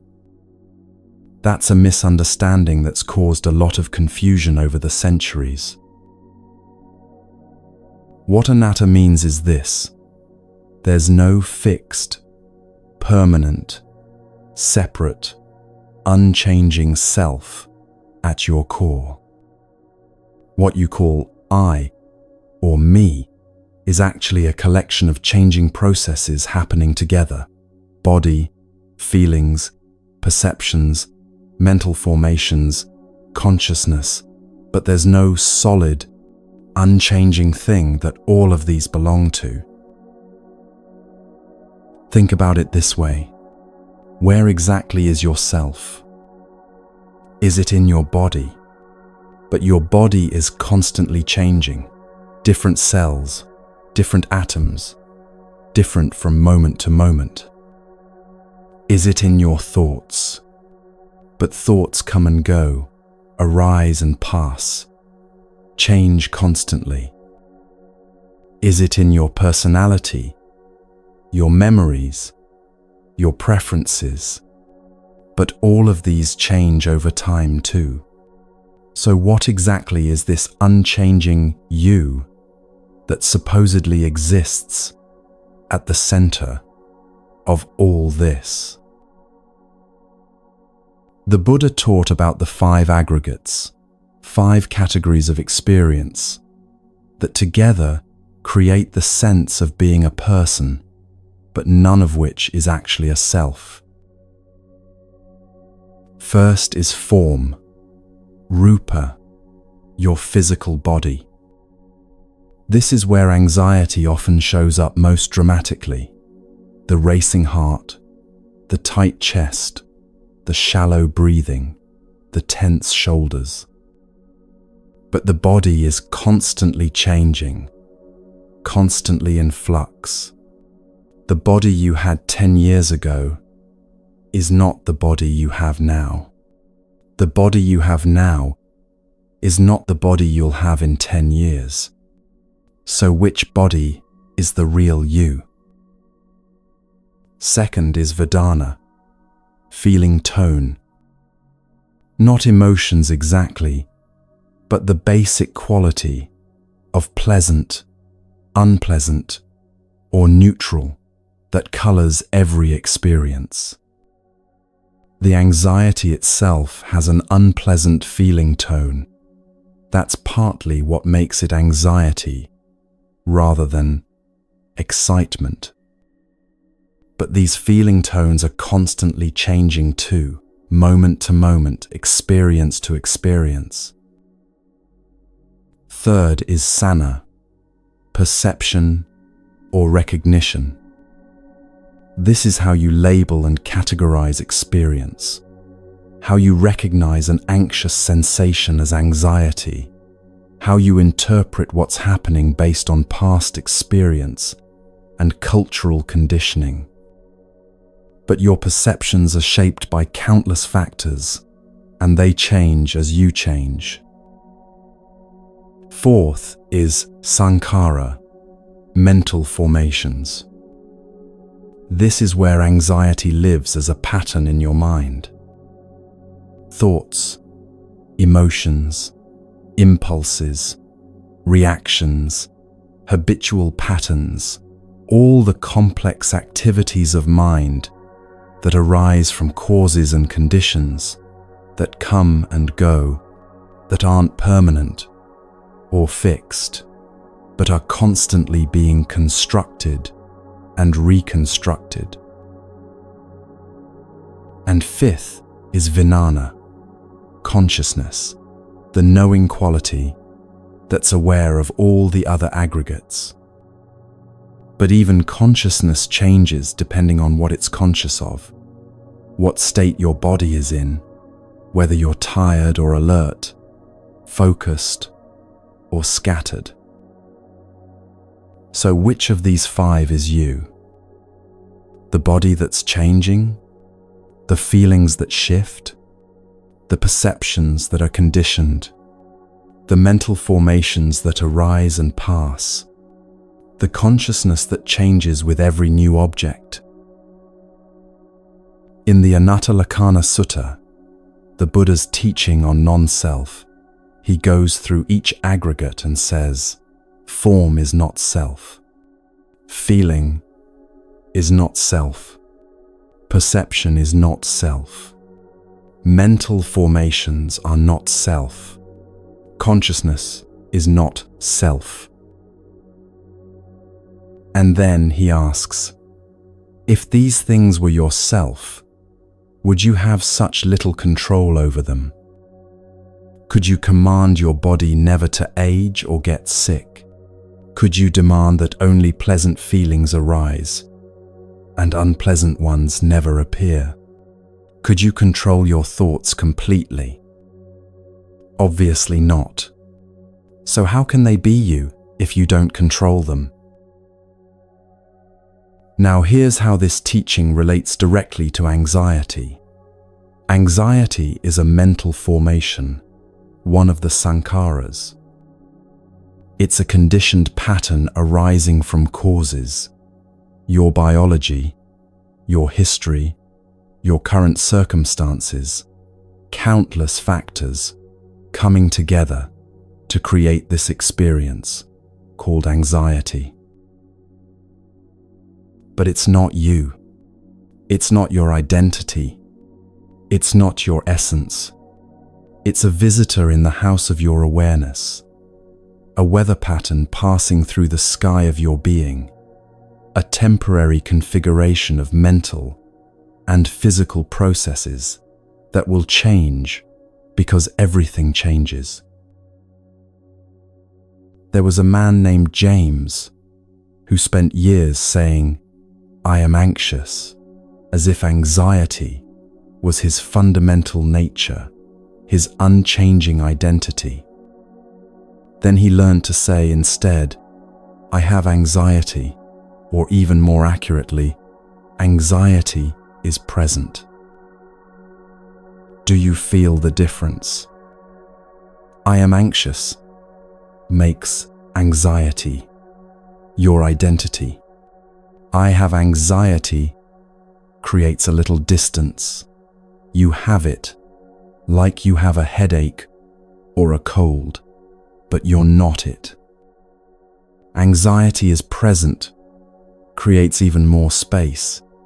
It's a condition arising, here for now, not permanent, not you.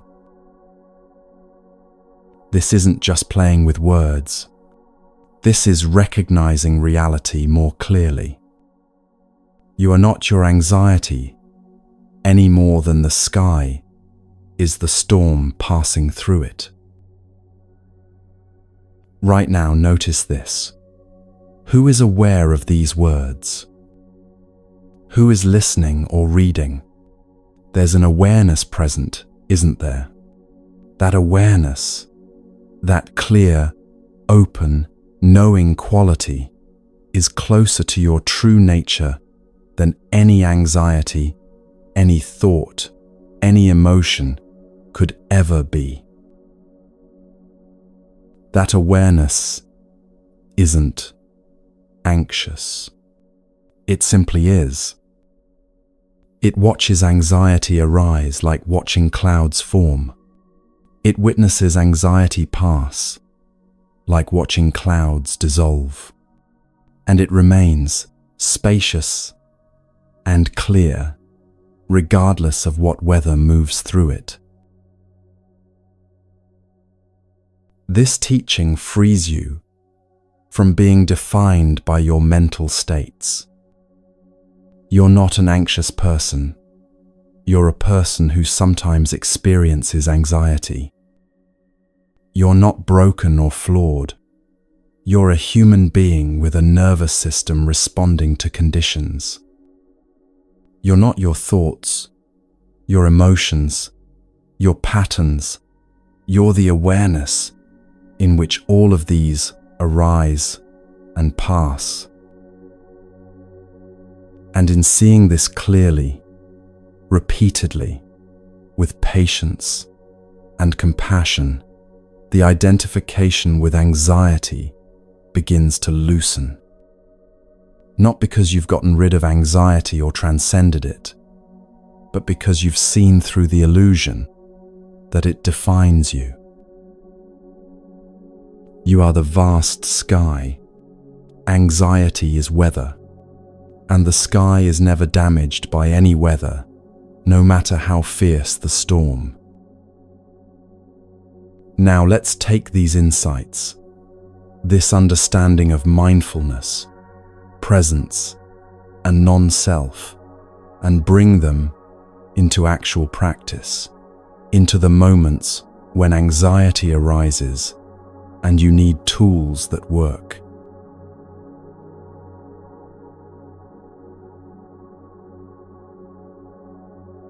There was an executive who ran a company with hundreds of employees, managed million-dollar deals, made rapid-fire decisions all day long. But when someone suggested he try meditation, he couldn't sit still for 30 seconds. He'd sit down, close his eyes, and immediately his mind would flood with everything he needed to do: emails waiting, meetings to prepare for, problems to solve. His leg would start bouncing. His fingers would drum on his knee. He'd open his eyes after what felt like an eternity and check his watch. 20 seconds had passed. "I can't do this," he said. "My mind is too active. Meditation isn't for people like me." But here's what he didn't understand. Meditation isn't about having a calm mind. It's about seeing your mind clearly, exactly as it is, without needing it to be different. Let's demystify meditation right now.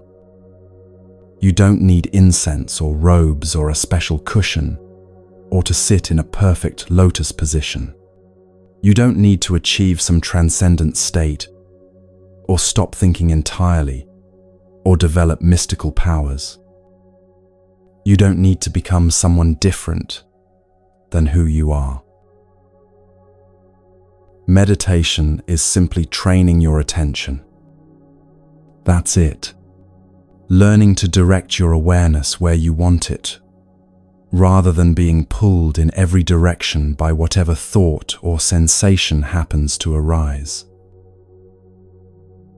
The Buddha taught a specific practice called anapanasati, mindfulness of breathing, and it's described in detail in the Anapanasati Sutta.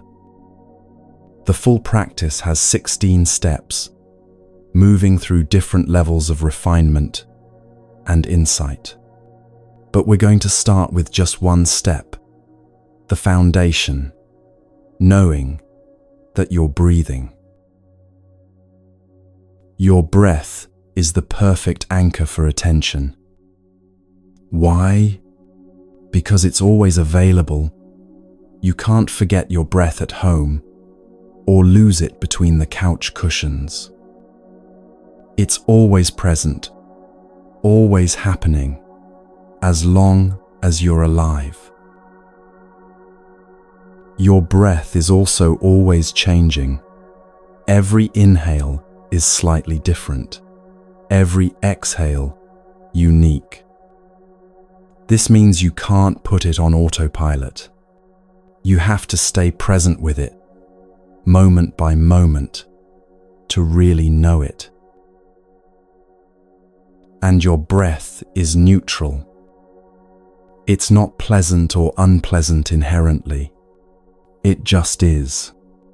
This makes it a stable place to rest attention without getting caught up in craving or aversion. Let's practice together for just a couple of minutes. And remember, there's no way to do this wrong. The only way to fail at meditation is not to try. Find a comfortable position, whatever that means for you right now. You can sit, lie down, stand, whatever allows you to be alert but relaxed. Bring your attention to your breath, wherever you feel it most clearly. Maybe at your nostrils, feeling the air move in and out. Maybe at your chest, feeling it rise and fall. Maybe at your belly, feeling it expand and soften. There's no right place. Just notice where you feel breath most easily. Now, no need to control your breath or make it deeper or slower or different in any way. Just know it as it is. Breathing in, know you're breathing in. Breathing out, know you're breathing out. That's the whole instruction. Simple, but not easy. Because within about 5 seconds, your mind will probably wander. You'll start thinking about what you need to do later, or what someone said earlier, or whether you're doing this right, or 1,000 other things. That's not failure. That's completely normal. The wandering mind isn't the problem. The wandering mind is the opportunity to practice. When you notice your mind has wandered, and this is the key moment, gently, kindly, without judgment, bring your attention back to the breath. Breathing in, knowing you're breathing in. Breathing out, knowing you're breathing out. The mind wanders again? Of course it does. Bring it back again. This isn't failure. This returning, again and again, this is the practice. This is meditation working. If this feels hard or boring or pointless, that's okay. The executive felt all of those things. His mind told him this was a waste of time, that he should be doing something productive, that he wasn't cut out for this. Those are just thoughts. Notice them and return to the breath. Here's what's happening beneath the surface. Even when it doesn't feel like anything special is happening, you're training your nervous system to settle. The science is clear on this. When you breathe consciously, especially when you lengthen your exhales, you activate your parasympathetic nervous system, the rest and digest response that counters the fight or flight activation of anxiety. Even 3 minutes of conscious breathing changes your physiology. Heart rate slows, blood pressure drops, stress hormones decrease, the prefrontal cortex comes back online so you can think clearly instead of just react. There was someone in the middle of a panic attack, heart racing, chest tight, convinced Something terrible was about to happen. Everything in them wanted to fight the panic, run from it, make it stop. But they remembered 3 breaths, just 3 conscious breaths. Not trying to make the panic go away, just meeting this moment with awareness.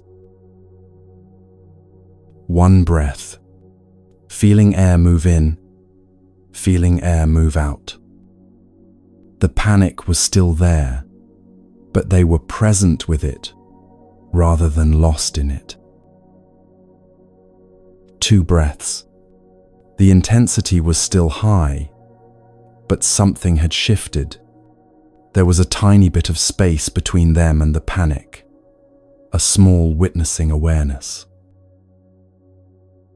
3 breaths. The panic was beginning to peak, and they knew from experience it would start to subside soon. They didn't have to fight it or fear it. They just had to breathe through it. This is the power of the breath as medicine. It's always available, and it works, even when nothing else does. Different moments call for different breath practices. When anxiety is activating your system, heart racing, thoughts speeding up, long exhales help. Breathe in for a count of 4, breathe out for a count of 6 or 8. The longer exhale signals safety to your nervous system. When your mind is very scattered, jumping from thought to thought, counting breaths helps. Count each exhale from 1 to 10, then start over. When you lose count, which you will, just start again at 1. This gives your mind something to do, a simple task to anchor attention. When you just want to be present, natural breath is enough. No counting, no controlling, no technique. Just knowing, breathing in, breathing out, this moment, exactly as it is.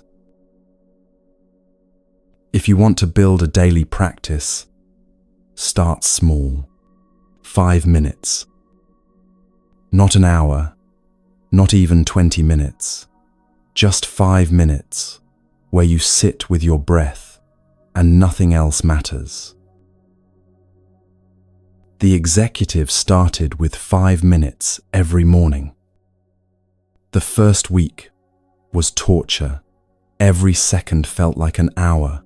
His mind rebelled. He was sure he was doing it wrong. The second week was slightly easier, though he still hated most of it. By the third week, something had shifted. He noticed he was less reactive during the day, more able to pause before responding, more aware of his own mental states. He wasn't calm all the time. That's not what meditation does. But he had more space, more choice, more capacity to be with difficulty without being overwhelmed by it. In the Anapanasati Sutta, the Buddha says, "Make mindfulness of breathing your dwelling place." Not an occasional technique you use when things get really bad, but your home, the place you return to again and again. And here's the final reassurance you might need. You don't have to be good at meditating. There's no such thing as being good at it, actually. You just have to do it. Show up, sit down, pay attention to your breath. Notice when your mind wanders, bring it back. That's enough. That's the practice. That's medicine.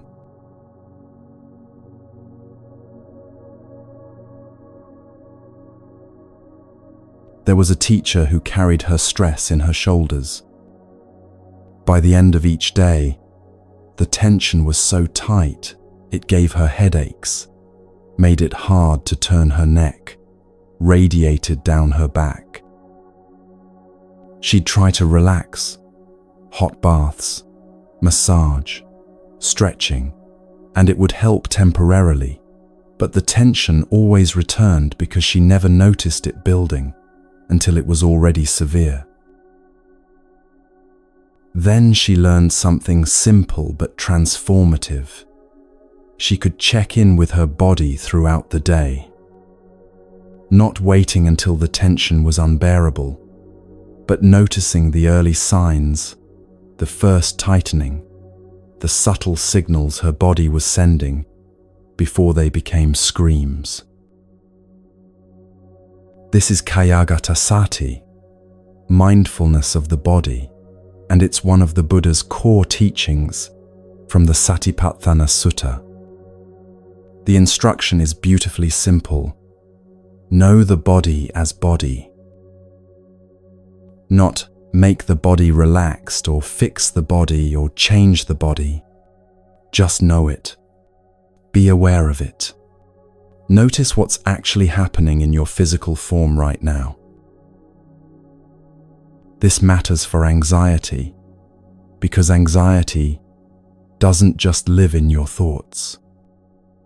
It lives in your jaw clenched tight, your shoulders hiked up toward your ears, your stomach twisted in knots, your chest constricted, your heart racing, your breath shallow and high.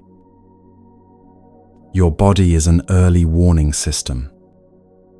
It knows anxiety is building before your conscious mind recognizes it. The tension starts creeping in. The breathing gets shallower. The muscles begin to brace. All of this happens before the full-blown anxious thoughts arrive. If you learn to read your body's signals, you can work with anxiety in its early stages, rather than waiting until it's overwhelming. The teacher started doing what she called shoulder checks throughout her day. Every hour, she'd pause and notice, where are my shoulders right now? Are they tight? Are they up near my ears? And if they were, she'd take one breath and let them drop, releasing the tension before it accumulated into pain. This isn't complicated, but it requires actually paying attention to your body rather than just living in your head. Let's do a brief exploration together right now.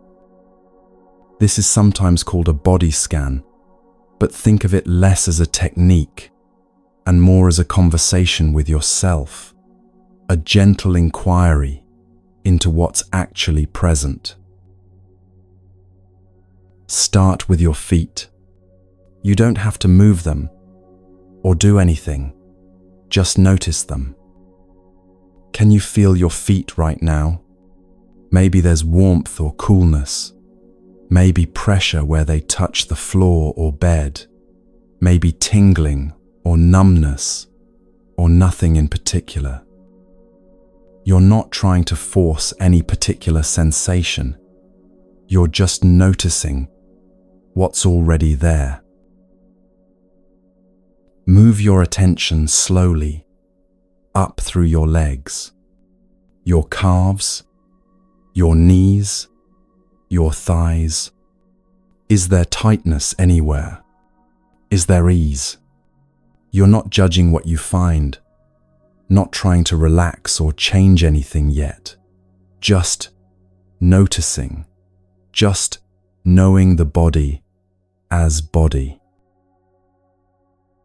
Bring awareness to your belly and lower back. This is where anxiety often lives, deep in the gut, in the tightening around the core. Can you feel your belly right now? Is it tight or soft? Is your breathing reaching down here, or is it stuck up high in your chest? Notice your chest and upper back, your heart, the rise and fall of breath, or the holding of breath. This is where panic often manifests most intensely. The tight band around the chest, the racing heart, the feeling of not being able to get enough air. Bring attention to your shoulders and neck. This is where many people carry their stress.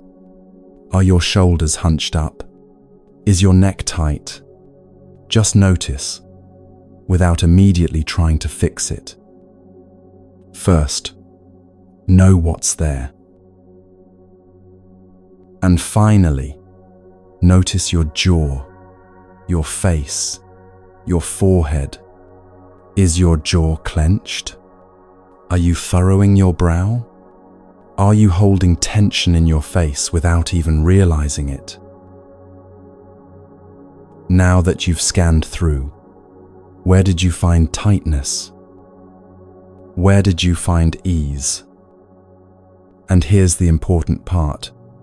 Even just noticing, even just bringing awareness to these places, often allows some release to happen naturally.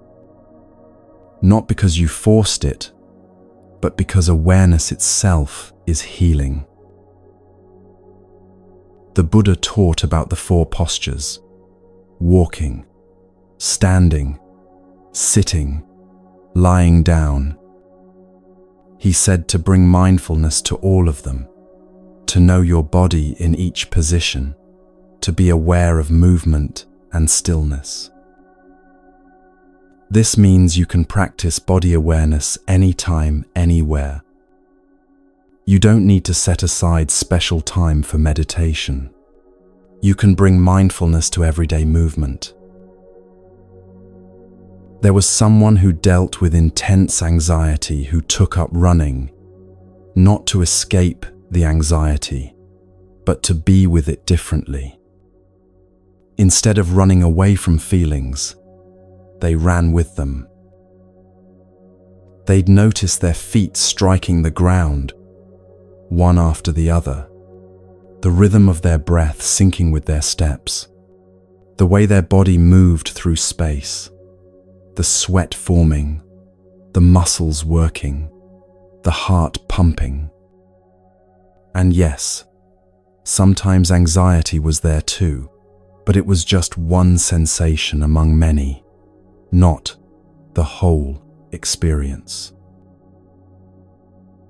Running became a moving meditation, a way to be embodied rather than lost in anxious thoughts, a practice of returning to physical sensation when the mind tried to spiral into worry about the future. The Buddha also taught about the 32 parts of the body, not to be morbid or to reject the body, but to see it clearly, to understand it as a natural process rather than something to fear or control. For our purposes, the key insight is this: your body is a constantly changing collection of processes, not a solid, unchanging thing. Breath moving in and out, heart beating, blood flowing, digestion happening, cells being born and dying. All of this is natural. All of this is impermanent. All of this is not self in the deepest sense. When anxiety makes your heart race, you can know this is the heart responding to perceived threat. It's doing what it evolved to do. You're not broken. You're having a physiological response, and it will change because everything changes. Grounding in physical reality interrupts mental spirals. When your mind is spinning with worried thoughts, what if this? What if that? Catastrophizing about the future, bringing attention to your body pulls you back to what's actually happening right now. Here's a practical tip for moments of acute anxiety. Touch something with texture and feel it fully. Run your fingers over fabric. Hold something with weight. Feel the temperature of an object in your hand. Let all your attention go into the sensation of touching, the physical reality of this object against your skin. This interrupts the thought spiral and grounds you in present moment sensation. The teacher learned to notice the first signs of shoulder tension and work with it early. But she also learned something deeper. Her body wasn't the enemy. It wasn't betraying her or failing her. It was trying to protect her, responding to stress the only way it knew how, holding tension because it thought that would help her survive. Your body has been working so hard for you. It's been carrying your anxiety in its tissues, holding your stress in its muscles, trying to keep you safe, even when there's no actual danger. It deserves compassion, not criticism. When you notice tension, you can meet it with kindness. Thank you, body, for trying to protect me. I'm safe right now. You can relax. Not commanding or forcing, just offering the information. It's okay to soften now. This is Kaya Gata Sati, as a living practice, knowing your body with awareness and compassion, working with it rather than against it, recognizing its signals as information rather than as problems to fix, befriending the body that's been holding so much for so long. Your body is not the enemy. It's been working hard for you, doing its best to keep you safe in a world that often feels threatening. And now, through mindfulness, through gentle attention, through compassionate awareness, you can help it learn that it's okay to rest, okay to release, okay to be at ease.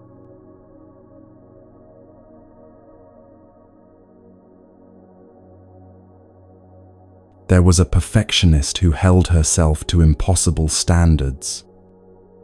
Every mistake was catastrophic.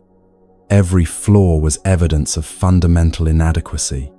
Every moment of struggle meant she wasn't trying hard enough. She spoke to herself in ways she would never speak to anyone else. You're so stupid. How could you mess that up? Everyone else has it together.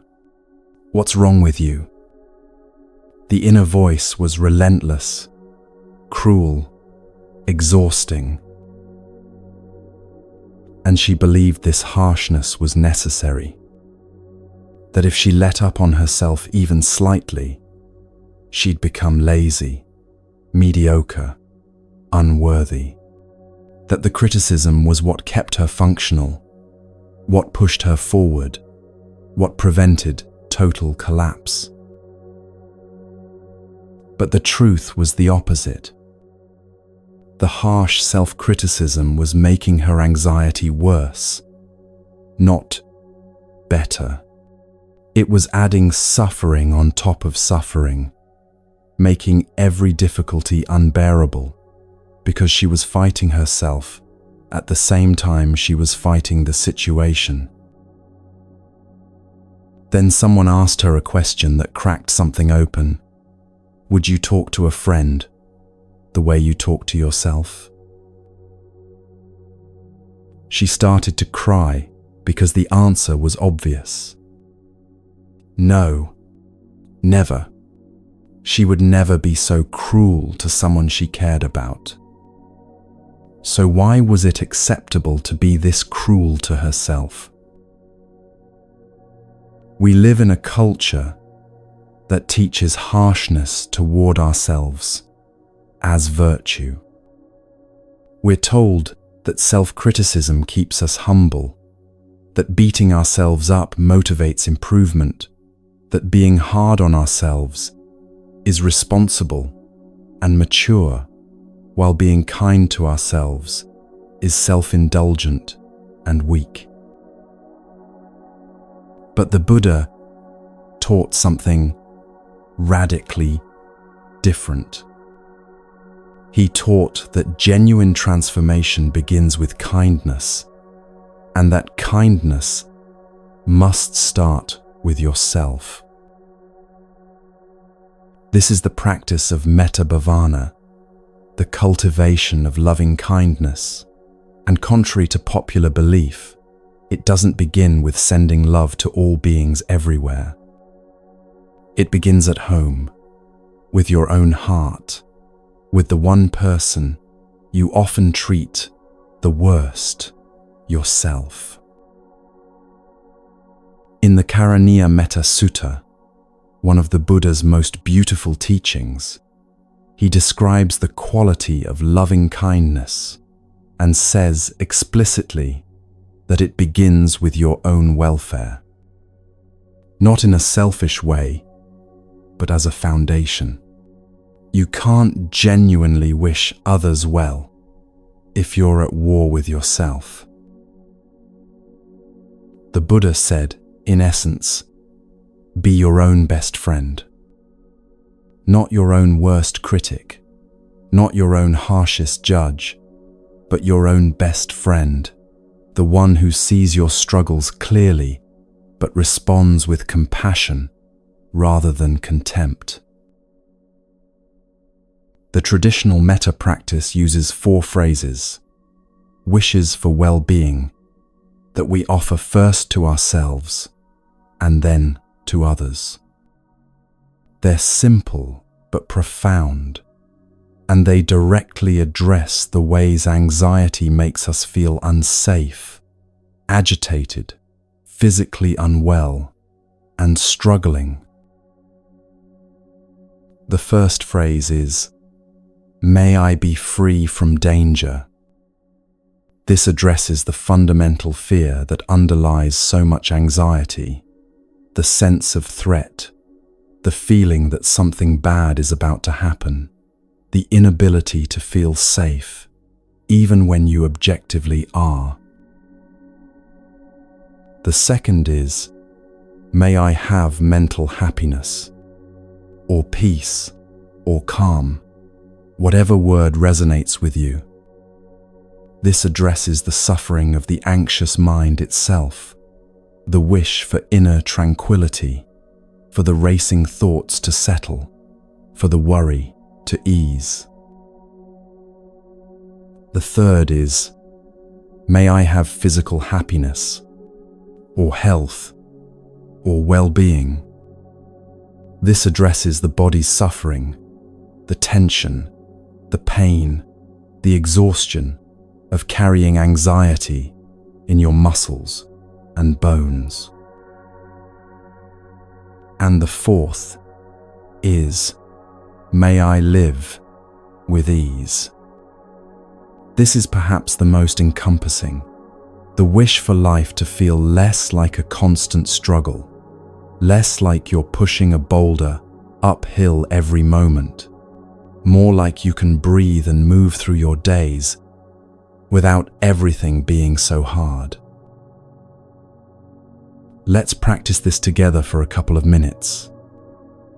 And I want to say up front, this might feel awkward, or fake, or uncomfortable at first. That's completely normal.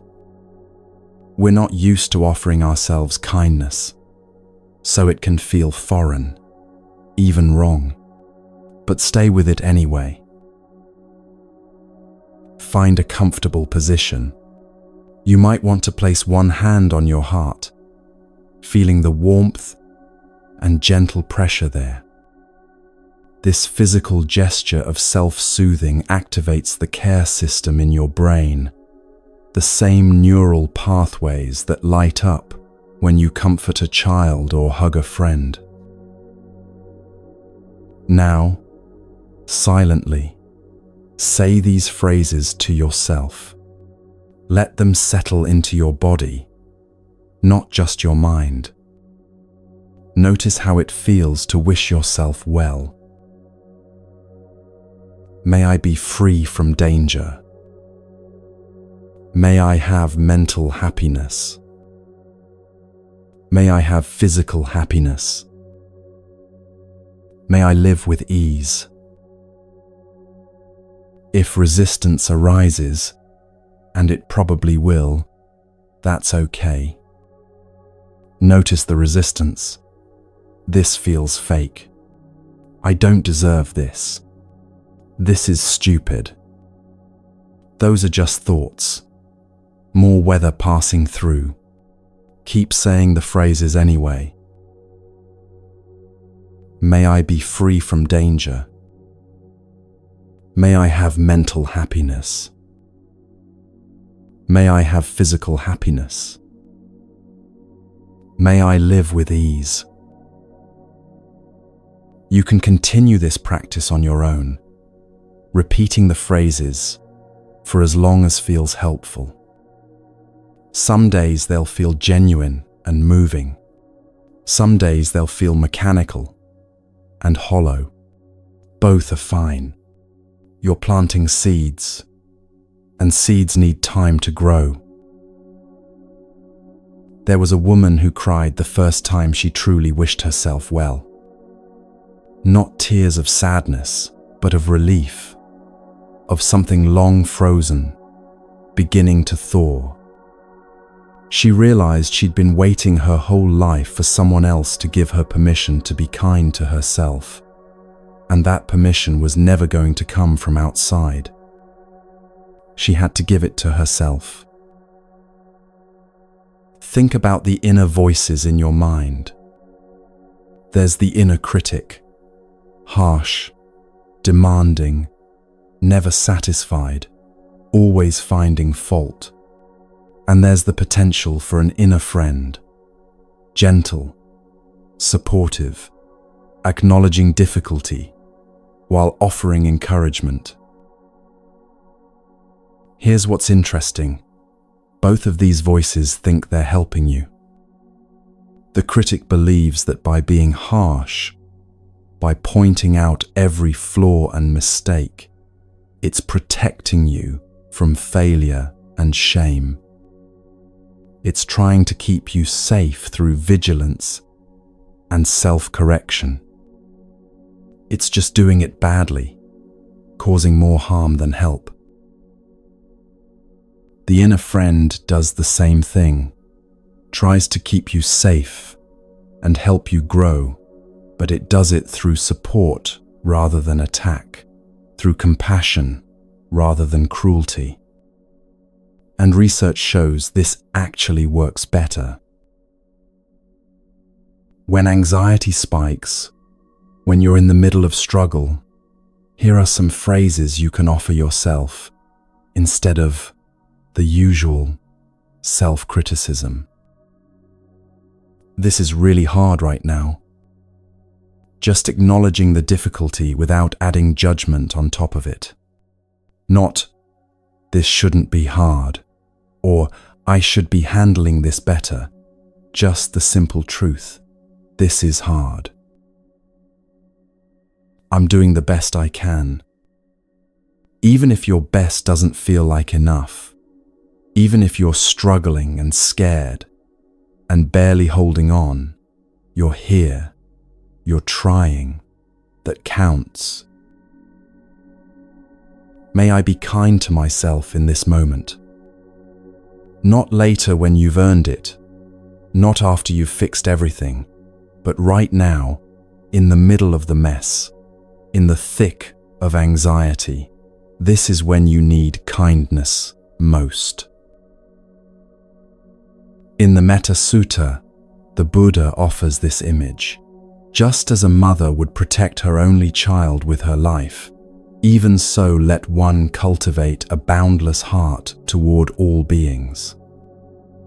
That's the quality of care we're learning to extend to ourselves. Fierce, protective, unconditional.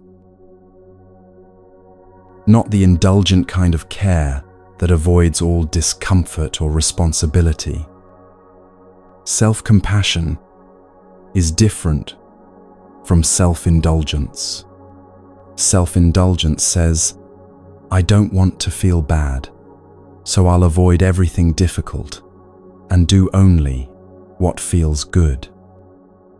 Self-compassion says, this is difficult and I'm struggling, and I deserve support and kindness while I face this.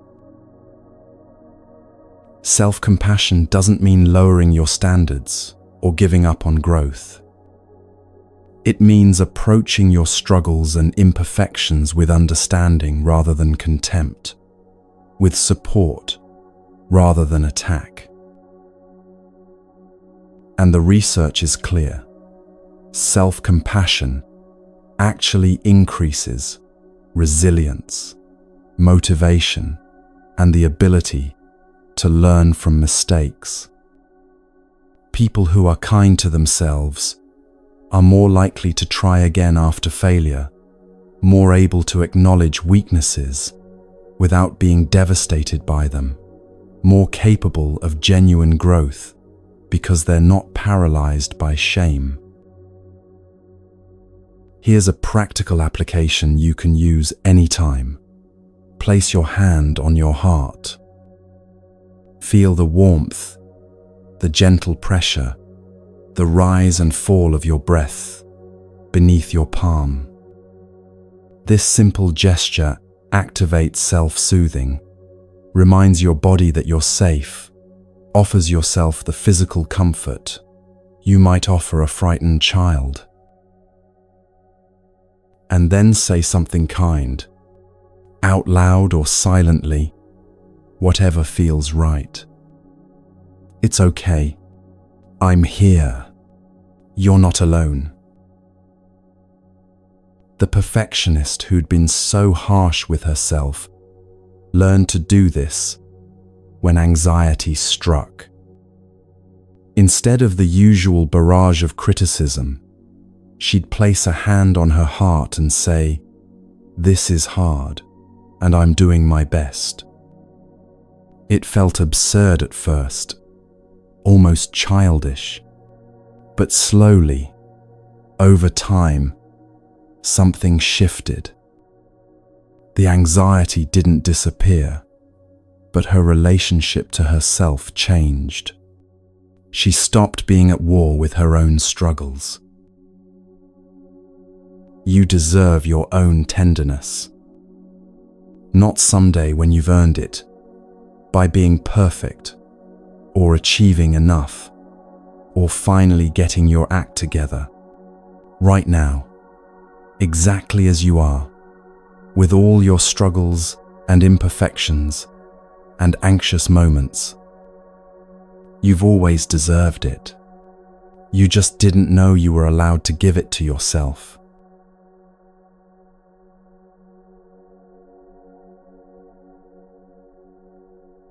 There was someone who went to a support group for anxiety, terrified to share, convinced their struggles were uniquely shameful and everyone else had it more together.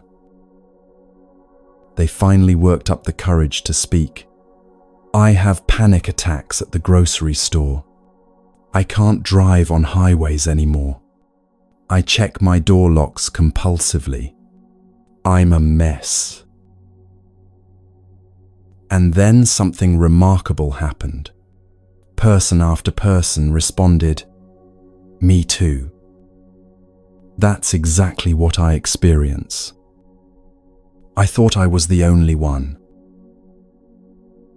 The relief was overwhelming. Not because misery loves company, but because isolation had been adding a whole extra layer of suffering to the anxiety itself.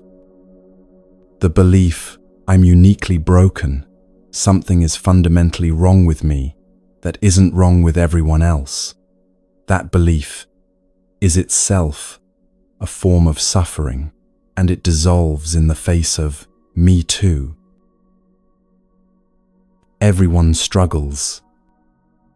Not just people with diagnosed anxiety disorders, but everyone. The monks practicing meditation struggle with restless minds. Teachers struggle with doubt. Even the Buddha's own disciples struggled, got anxious, felt overwhelmed, made mistakes. Being human means struggling sometimes. That's not failure. That's the human condition. The Buddha taught extensively about dukkha, suffering, unsatisfactoriness, the pervasive difficulty of being alive in a changing, uncertain world. This wasn't pessimism. It was recognizing that struggle is universal, not personal. All beings experience this.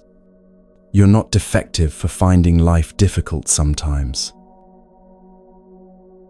But we live in a culture of comparison and performance, where everyone presents their highlight reel while hiding their struggles.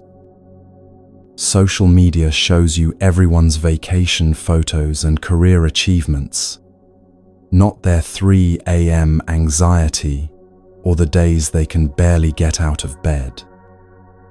So you compare your messy reality to everyone else's curated image and conclude you're uniquely failing. This isolation amplifies suffering exponentially.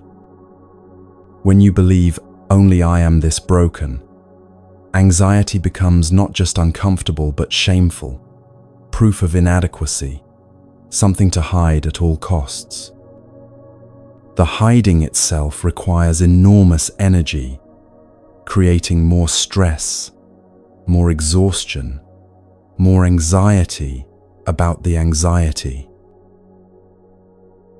But the truth is, everyone you see is fighting a battle you know nothing about. The person who looks perfectly composed might be having a panic attack internally. The one who seems to have it all together might be barely holding on.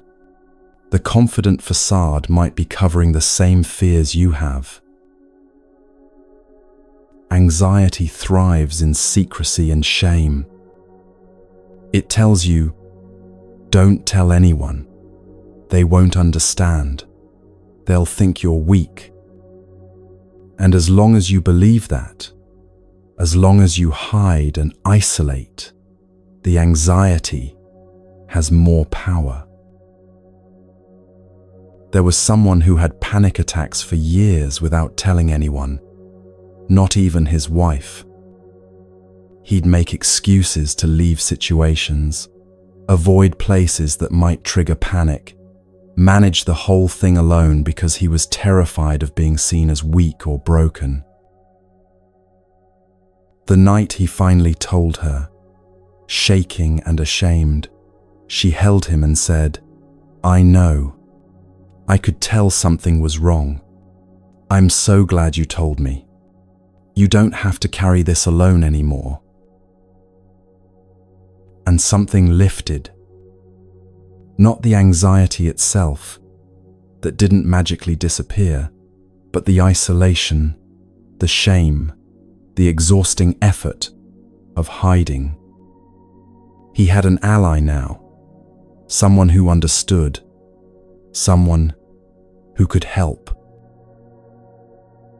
Today, there are more ways than ever to find your people, to experience that me too recognition.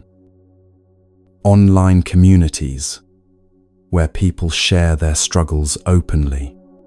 Support groups, both in person and virtual. Meditation circles and practice communities. Sanghas in the Buddhist tradition, where people come together not to be perfect, but to practice together, to support each other's path. We'll explore Sangha more deeply later, but for now, understand this. You're not meant to do this alone. The Buddha himself emphasized community as essential, not optional. We need each other, not just for practical support, but for the fundamental recognition that we're all in this together. It takes courage to be seen in your struggle. To say, "I'm not okay right now," when everyone else seems to be performing okayness. To admit vulnerability when strength is what's expected. But that courage opens the door to genuine connection, to the relief of shared humanity, to the recognition that you're not uniquely flawed, you're human. And recognizing shared humanity reduces comparison and competition. When you realize everyone struggles, you stop measuring yourself against impossible standards. Stop feeling like you need to prove your worth through perfection. Stop seeing others' struggles as threatening or your own as shameful. Right now, as you listen to this, you're connected with millions of others who have sought help for anxiety, who have felt this same fear and exhaustion and desperate hope for relief. You're not alone in this moment. You've never been alone, even when it felt that way. And here's a practice you can begin today. When you hear someone else share their pain or struggle, respond with, "Me too," if not out loud, then in your heart. Not to make it about you, but to recognize the shared thread of human difficulty, to acknowledge that their struggle touches something you understand. This builds the muscle of compassion and recognition that we're all walking each other home. These practices of self-compassion and recognizing common humanity aren't meant to stay on the meditation cushion. They're meant to come with you into your actual life, into the moments when anxiety spikes and you need something real to hold on to, into the daily struggles where you most need to remember you deserve kindness and you're not alone.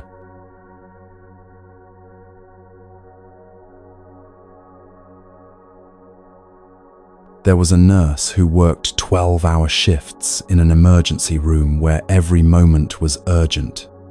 Every decision mattered. Every sound could mean crisis. By the end of each shift, she was wrung out, exhausted, not just physically, but emotionally. Her nervous system fried from constant activation. She'd come home, collapse, and repeat the cycle the next day, until she discovered that 5 minutes in the morning changed everything. Before her feet hit the floor, before checking her phone, before the day's demands began, she'd lie in bed and take 3 conscious breaths. Just 3, feeling the inhale, feeling the exhale, arriving in her body before the world pulled her away. Then she'd set an intention for the day. Not a goal or a to-do list, but a quality she wanted to bring to whatever arose. Today, may I meet difficulty with kindness. Or may I remember to pause before reacting. Simple, achievable, grounding. This is Samma Sankappa, right intention, one of the steps of the Noble Eightfold Path. The Buddha taught 3 kinds of wholesome intention that transform how we meet the day. First is renunciation, which doesn't mean rejecting life, but releasing the grasping, the constant reaching for more or different, the addiction to control. Second is goodwill, the wish for well-being for yourself and others, the choice to approach rather than attack. Third is harmlessness, the commitment to non-violence toward yourself and others, even in thought. The nurse would ask herself each morning, what do I need to let go of today? How can I bring kindness to my work? How can I be gentle with myself when things get hard?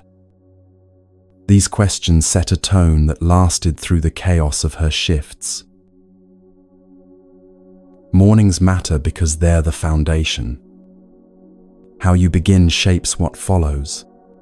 If you start reactive, grabbing your phone, scrolling through problems, launching immediately into stress, your nervous system never gets a chance to ground itself.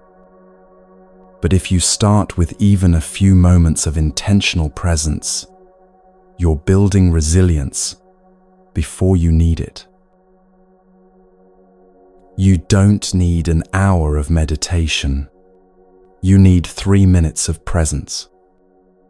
3 conscious breaths while still in bed. 1 minute of gratitude, noticing 3 things you're grateful for before your feet touch the floor. 30 seconds of metta, wishing yourself well for the day ahead. There was a father who couldn't find time for formal meditation, but he found 2 minutes. Every day when he arrived home from work, before going inside to the demands of family life, he'd sit in his car for exactly 2 minutes. Just breathing, transitioning, letting work energy settle before becoming dad energy. Those 2 minutes made him more patient, more present, more able to meet his children with the attention they deserved. Micro practices fit real life. The conscious first sip of coffee, actually tasting it, instead of drinking while doing 3 other things. Stretching with awareness, feeling your body wake up rather than rushing through movements mechanically. Taking 1 full breath before checking your phone. The Buddha taught about starting the day mindfully, bringing awareness to the first moments of waking, the transition from sleep to activity. Not as a grand spiritual practice, but as simple acknowledgement. I'm alive. This is a new day. I have this moment. Put a reminder by your bed. A note that says, breathe, or begin with kindness. Something to interrupt the automatic reaching for your phone, the immediate diving into worry about everything you have to do. The cumulative effect is profound. Days that begin with intention tend to unfold differently than days that begin with reaction. Not perfectly, not without difficulty, but with more capacity to meet what comes rather than being overwhelmed by it. Once the day begins, most of us are swept along in its current tasks, deadlines, interactions, demands coming faster than we can process. This is when micro moments of peace become medicine. There was someone working in a law firm where every minute was billable, where taking a break felt impossible, where the pressure was relentless. They started taking what they called bathroom breaks, not actually needing the bathroom, but using those 2 minutes to reset. Close the stall door, take 3 conscious breaths, feel their feet on the ground, return to presence before diving back into the chaos. This is Samma Sati, right mindfulness, woven into ordinary moments. You don't need to retreat to a monastery. You need to use the moments you already have. Every red light is a bell of mindfulness. Instead of using those seconds to check your phone or fume about traffic, take 1 conscious breath. Feel your hands on the wheel. Notice the world around you. Let the red light be a gift of pause rather than an irritation. Every doorway is an opportunity to reset. Before entering a room, crossing a threshold, starting a new task, pause for just a breath. Arrive where you're going rather than bringing the energy of where you've been. Take 3 breath breaks between tasks. Finished an email? 3 breaths before the next one. Completed a phone call? 3 breaths before moving on. These tiny pauses prevent the buildup of accumulated stress, keep you from running on empty until you crash. Use technology as reminder rather than distraction. Set phone alarms for hourly check-ins. Are you breathing? Put sticky notes on your computer. Pause. One developer added comments throughout their code that just said, breathe. Reminders woven into the work itself. Practice mindful transitions. Before meetings, take 3 conscious breaths. Before meals, pause to notice you're about to eat rather than shoveling food while working. Before difficult conversations, ground in your body so you can respond rather than react. 10 seconds can shift your nervous system. That's not hyperbole.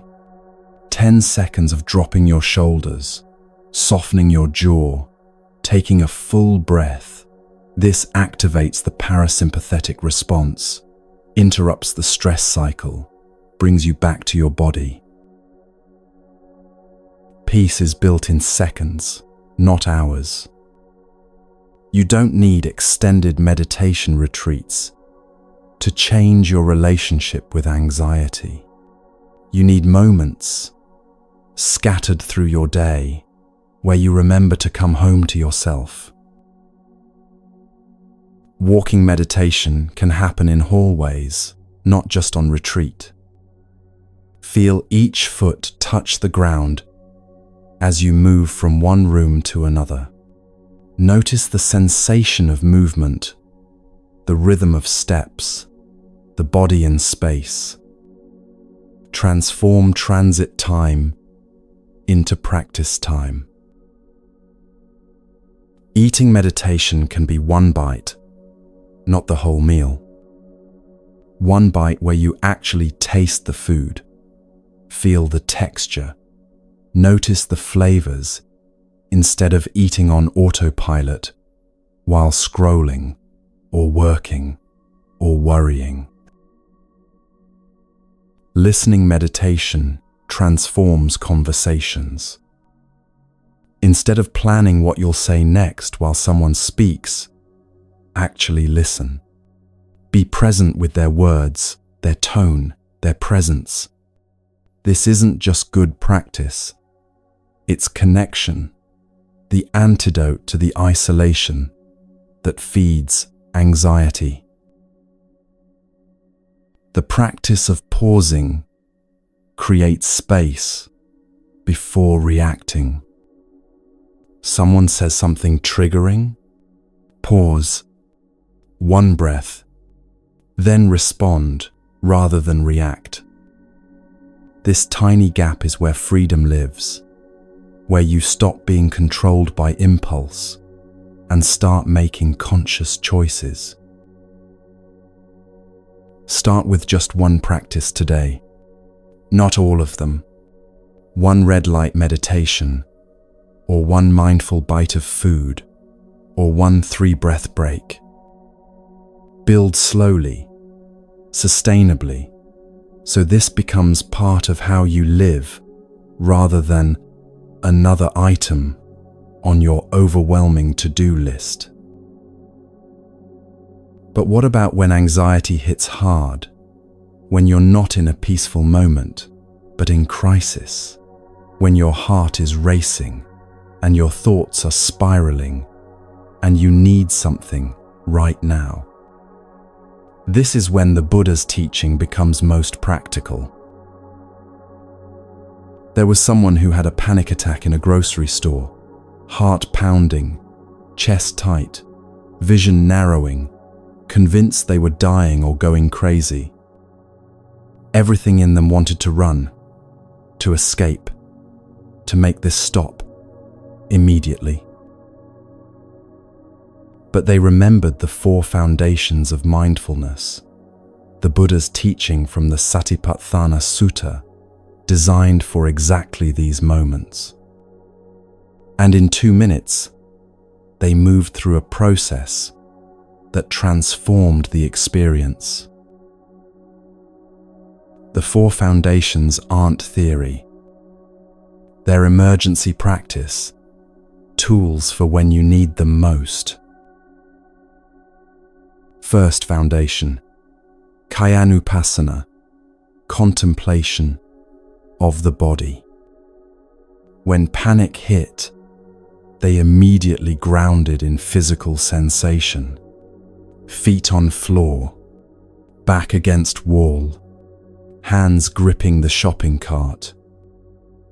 Not trying to change anything, just anchoring in what was solid and real.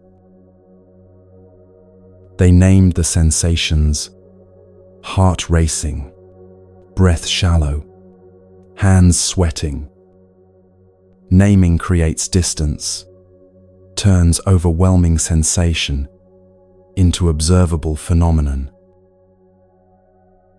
Second foundation, Vedananupassana, contemplation of feeling tone. They noticed, this experience is unpleasant. Not I'm bad, not something's wrong with me, just unpleasant feeling tone present.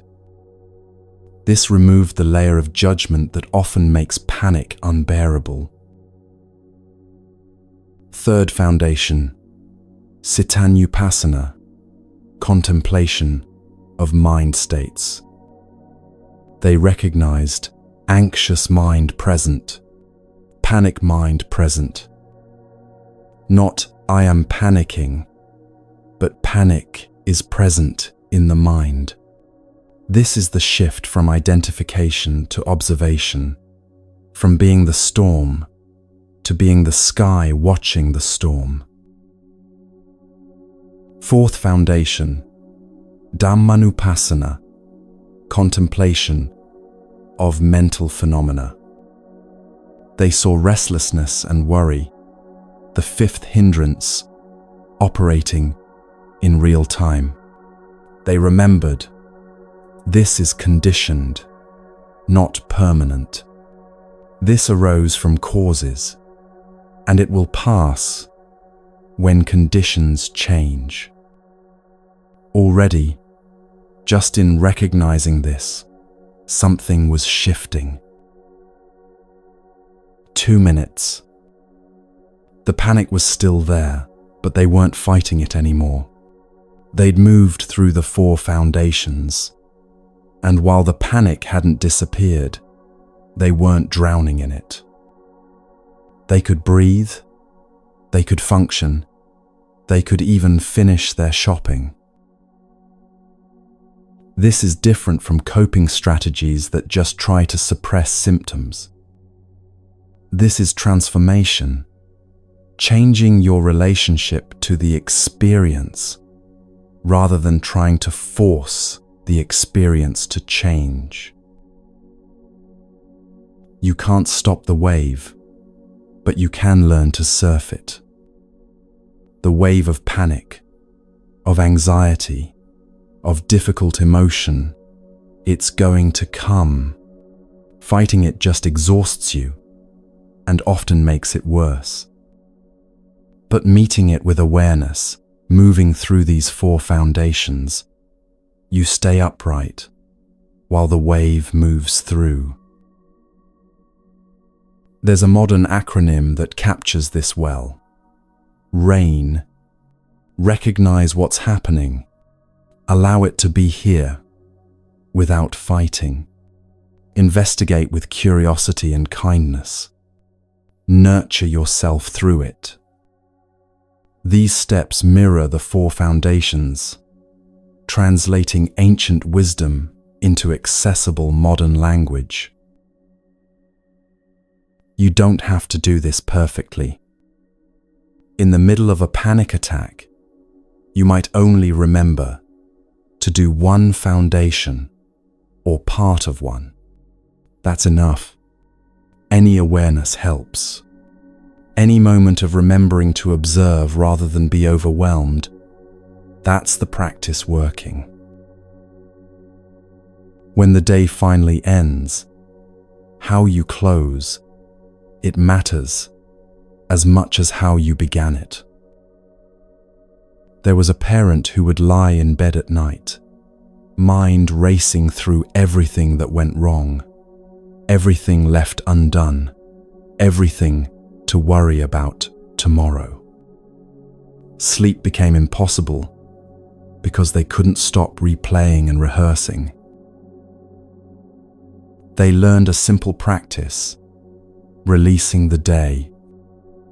10 minutes before sleep, they'd do a gentle review, not judgment, just witnessing.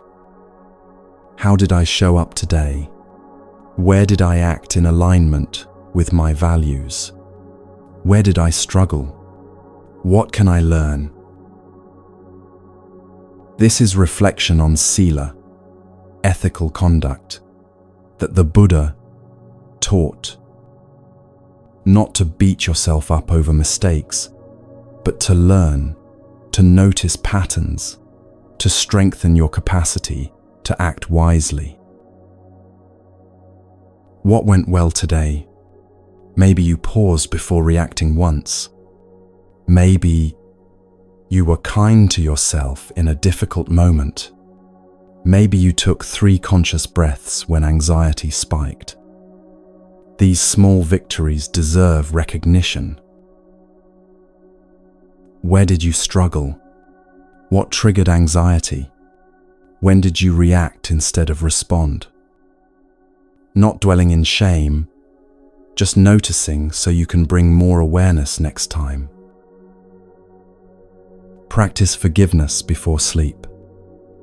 For yourself, for the ways you fell short, for the moments you forgot, for being human and imperfect.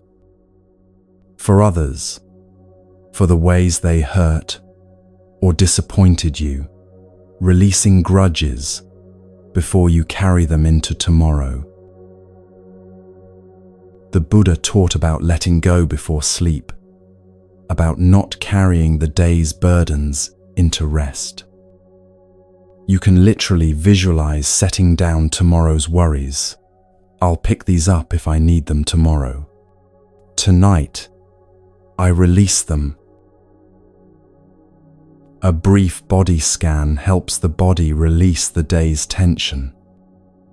Starting at your feet, moving up slowly, noticing where you're holding stress, inviting release without forcing it. The body has been working hard all day. It deserves this gentle attention. Metta practice before sleep plants seeds of peace for the night. May I be safe. May I be peaceful. May I sleep with ease. May I wake refreshed. These wishes calm the nervous system, signal safety, prepare for rest. There was someone who struggled with insomnia, fighting sleeplessness every night, getting more anxious about not sleeping, which made sleep more impossible. They learned to make peace with wakefulness. If sleep didn't come, they'd practice meditation instead of fighting, lying peacefully, breathing, resting, even if not sleeping. Paradoxically, removing the fight often allowed sleep to arrive. You can even fall asleep with awareness, practicing meditation until consciousness fades into dreams. This isn't forcing anything, just maintaining gentle attention to breath or body until sleep naturally takes over. Create nighttime rituals that signal safety to your nervous system. Dim lights an hour before bed. Cool room temperature. Same time nightly if possible. No screens in bed. These aren't rules but invitations to help your body know it's time to rest. Rest itself is practice. Not productive, not achieving, just allowing your system to recover, to integrate the day, to prepare for tomorrow. There's wisdom in rest that our culture has forgotten. Tomorrow is a new day. Tonight, let yourself be held by this moment. Let the practices you've learned throughout the day support you now. You don't have to fix everything or figure everything out before you can rest. You just have to be here, breathing, alive, enough, exactly as you are.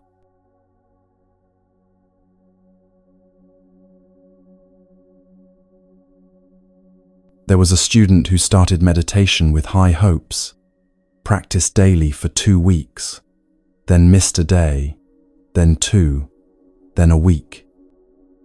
When they tried again, it felt harder than ever, and they thought, I've failed at this, too. This is where most people give up, believing progress should be linear, that once you start getting better, you keep getting better in a straight line, upward.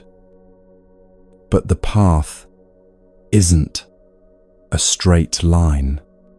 It's a spiral.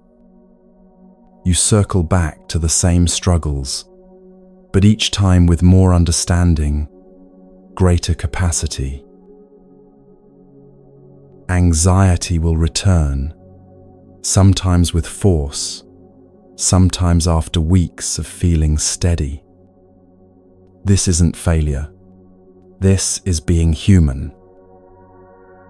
This is where samavayama, right effort, becomes essential. The Buddha taught 4 components: prevent unwholesome states from arising through wise preparation, abandon unwholesome states that have arisen by meeting them with awareness, cultivate wholesome states through daily practice, and maintain wholesome states through consistency. But this is not striving or forcing. The Buddha compared it to tuning a lute. If the strings are too tight, they break. Too loose, they won't play. The music comes from finding the middle way between pushing too hard and giving up entirely. Even advanced practitioners have difficult days. Monks who've meditated for decades still experience restlessness and doubt. The difference is they don't make it mean something's wrong. They just meet it and continue. There's a story of a disciple who came to the Buddha 7 times, each time having fallen away from practice, each time ashamed. 7 times the Buddha welcomed him back. The falling and rising, the Buddha said, this is the path. Every moment is a new beginning. You haven't ruined anything by missing practice or experiencing intense anxiety after a period of peace. You can begin again right now with this breath. 1 breath is enough to start over. Transformation happens slowly, then suddenly, you practice without seeing much change. And then one day, you realize anxiety doesn't overwhelm you the way it used to, that something fundamental has shifted. But you don't have to do this alone. There was someone who practiced in isolation for years, convinced they had to figure this out by themselves. Then they found a weekly meditation group, and everything changed, not because the group gave magical solutions, but because they realized they weren't alone. The Buddha taught that Sangha, community, is one of the 3 jewels of practice, alongside the Buddha and the Dhamma. Not optional, but essential. In the Upada Sutta, when a disciple says friendship is half the holy life, the Buddha replies, not so. This is the entire holy life. Good friendship, good companionship. Sangha provides accountability, encouragement, shared practice, and wisdom from others further along the path. The Buddha called these Kalyana Mitra, spiritual friends who support your growth. Today, Sangha takes many forms: local meditation groups, Buddhist centers, online communities, practice apps, or one good friend who practices. Even therapy can be part of Sangha when working with trauma or clinical anxiety. Take 1 step toward connection this week. Attend 1 group, reach out to 1 person, join 1 online community. And know this: supporting others deepens your own practice through a beautiful feedback loop of giving and receiving. You're not meant to carry this alone. You're meant to walk alongside others, to remember, through each other's presence, that we're all finding our way together. There was someone who practiced consistently for a year, and when they looked back, they realized everything had changed, not dramatically, but profoundly. Let's be honest about what changes and what doesn't. What changes? Anxiety still visits, but doesn't move in or take over. You notice it sooner, respond rather than react. Recovery time gets faster. There's more space between stimulus and response. Moments of genuine peace increase. Relationships deepen because you're more present. Joy returns. Simple, ordinary joy you'd forgotten was possible. What doesn't change? Life still has challenges. Uncertainty remains. Loss, change, and difficulty still occur. The crucial difference is your relationship with difficulty transforms. The Buddha taught freedom not from discomfort, but from being controlled by it. This is the middle way, not fighting anxiety, not indulging it, but meeting it with aware presence and wise response. Like that panic attack that came and went without catastrophe, still uncomfortable, but no longer devastating. You'll remember who you were before fear took over. The expansion that happens is subtle but real. More capacity for all of life. More room to breathe. Small daily victories accumulate. Pausing before reacting. Choosing kindness. Resting in breath. Others notice the changes in you. Your peace affects those around you in ways you may never fully see. This is the ripple effect of practice. But let's be honest, some days will still be hard. And that's okay. You haven't failed when difficulty returns. You're just human, walking this path one breath at a time. We've traveled so far together. We met the roots of anxiety in attachment and craving. We learned the Four Noble Truths, that suffering exists, has a cause, can cease, and there's a path forward.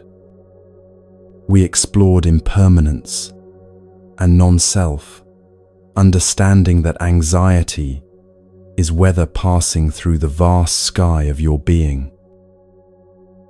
We practiced mindfulness and meditation, anapanasati with the breath, kayagatasati with the body, metta for yourself and all beings.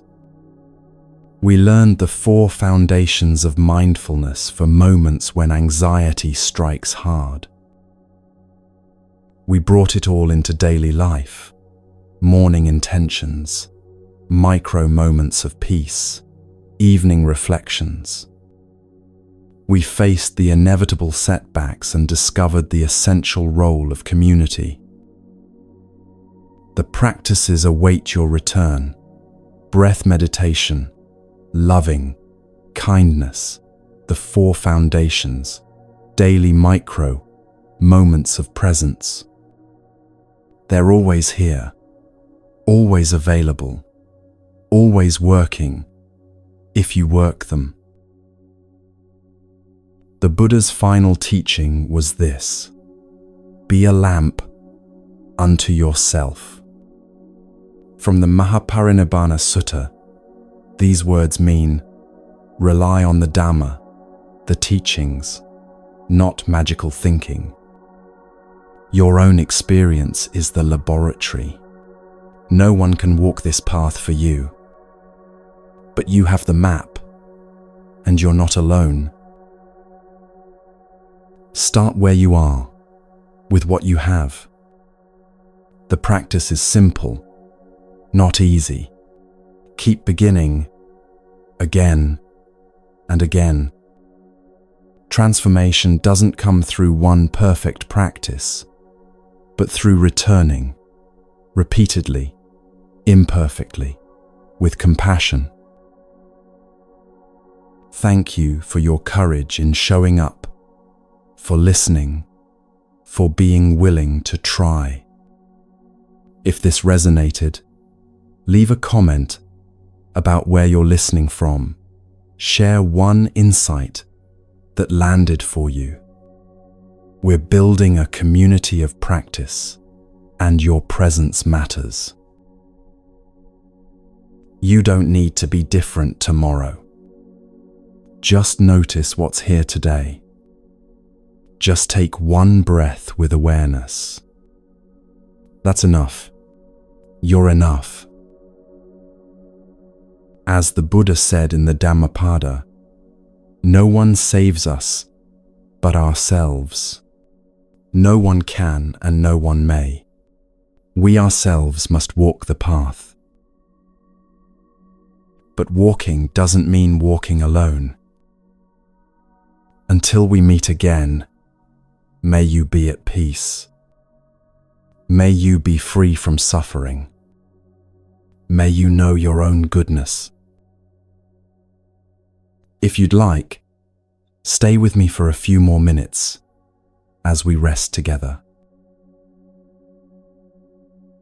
Find a comfortable position. You can lie down, close your eyes, or simply rest where you are. There's nowhere you need to go, nothing you need to do.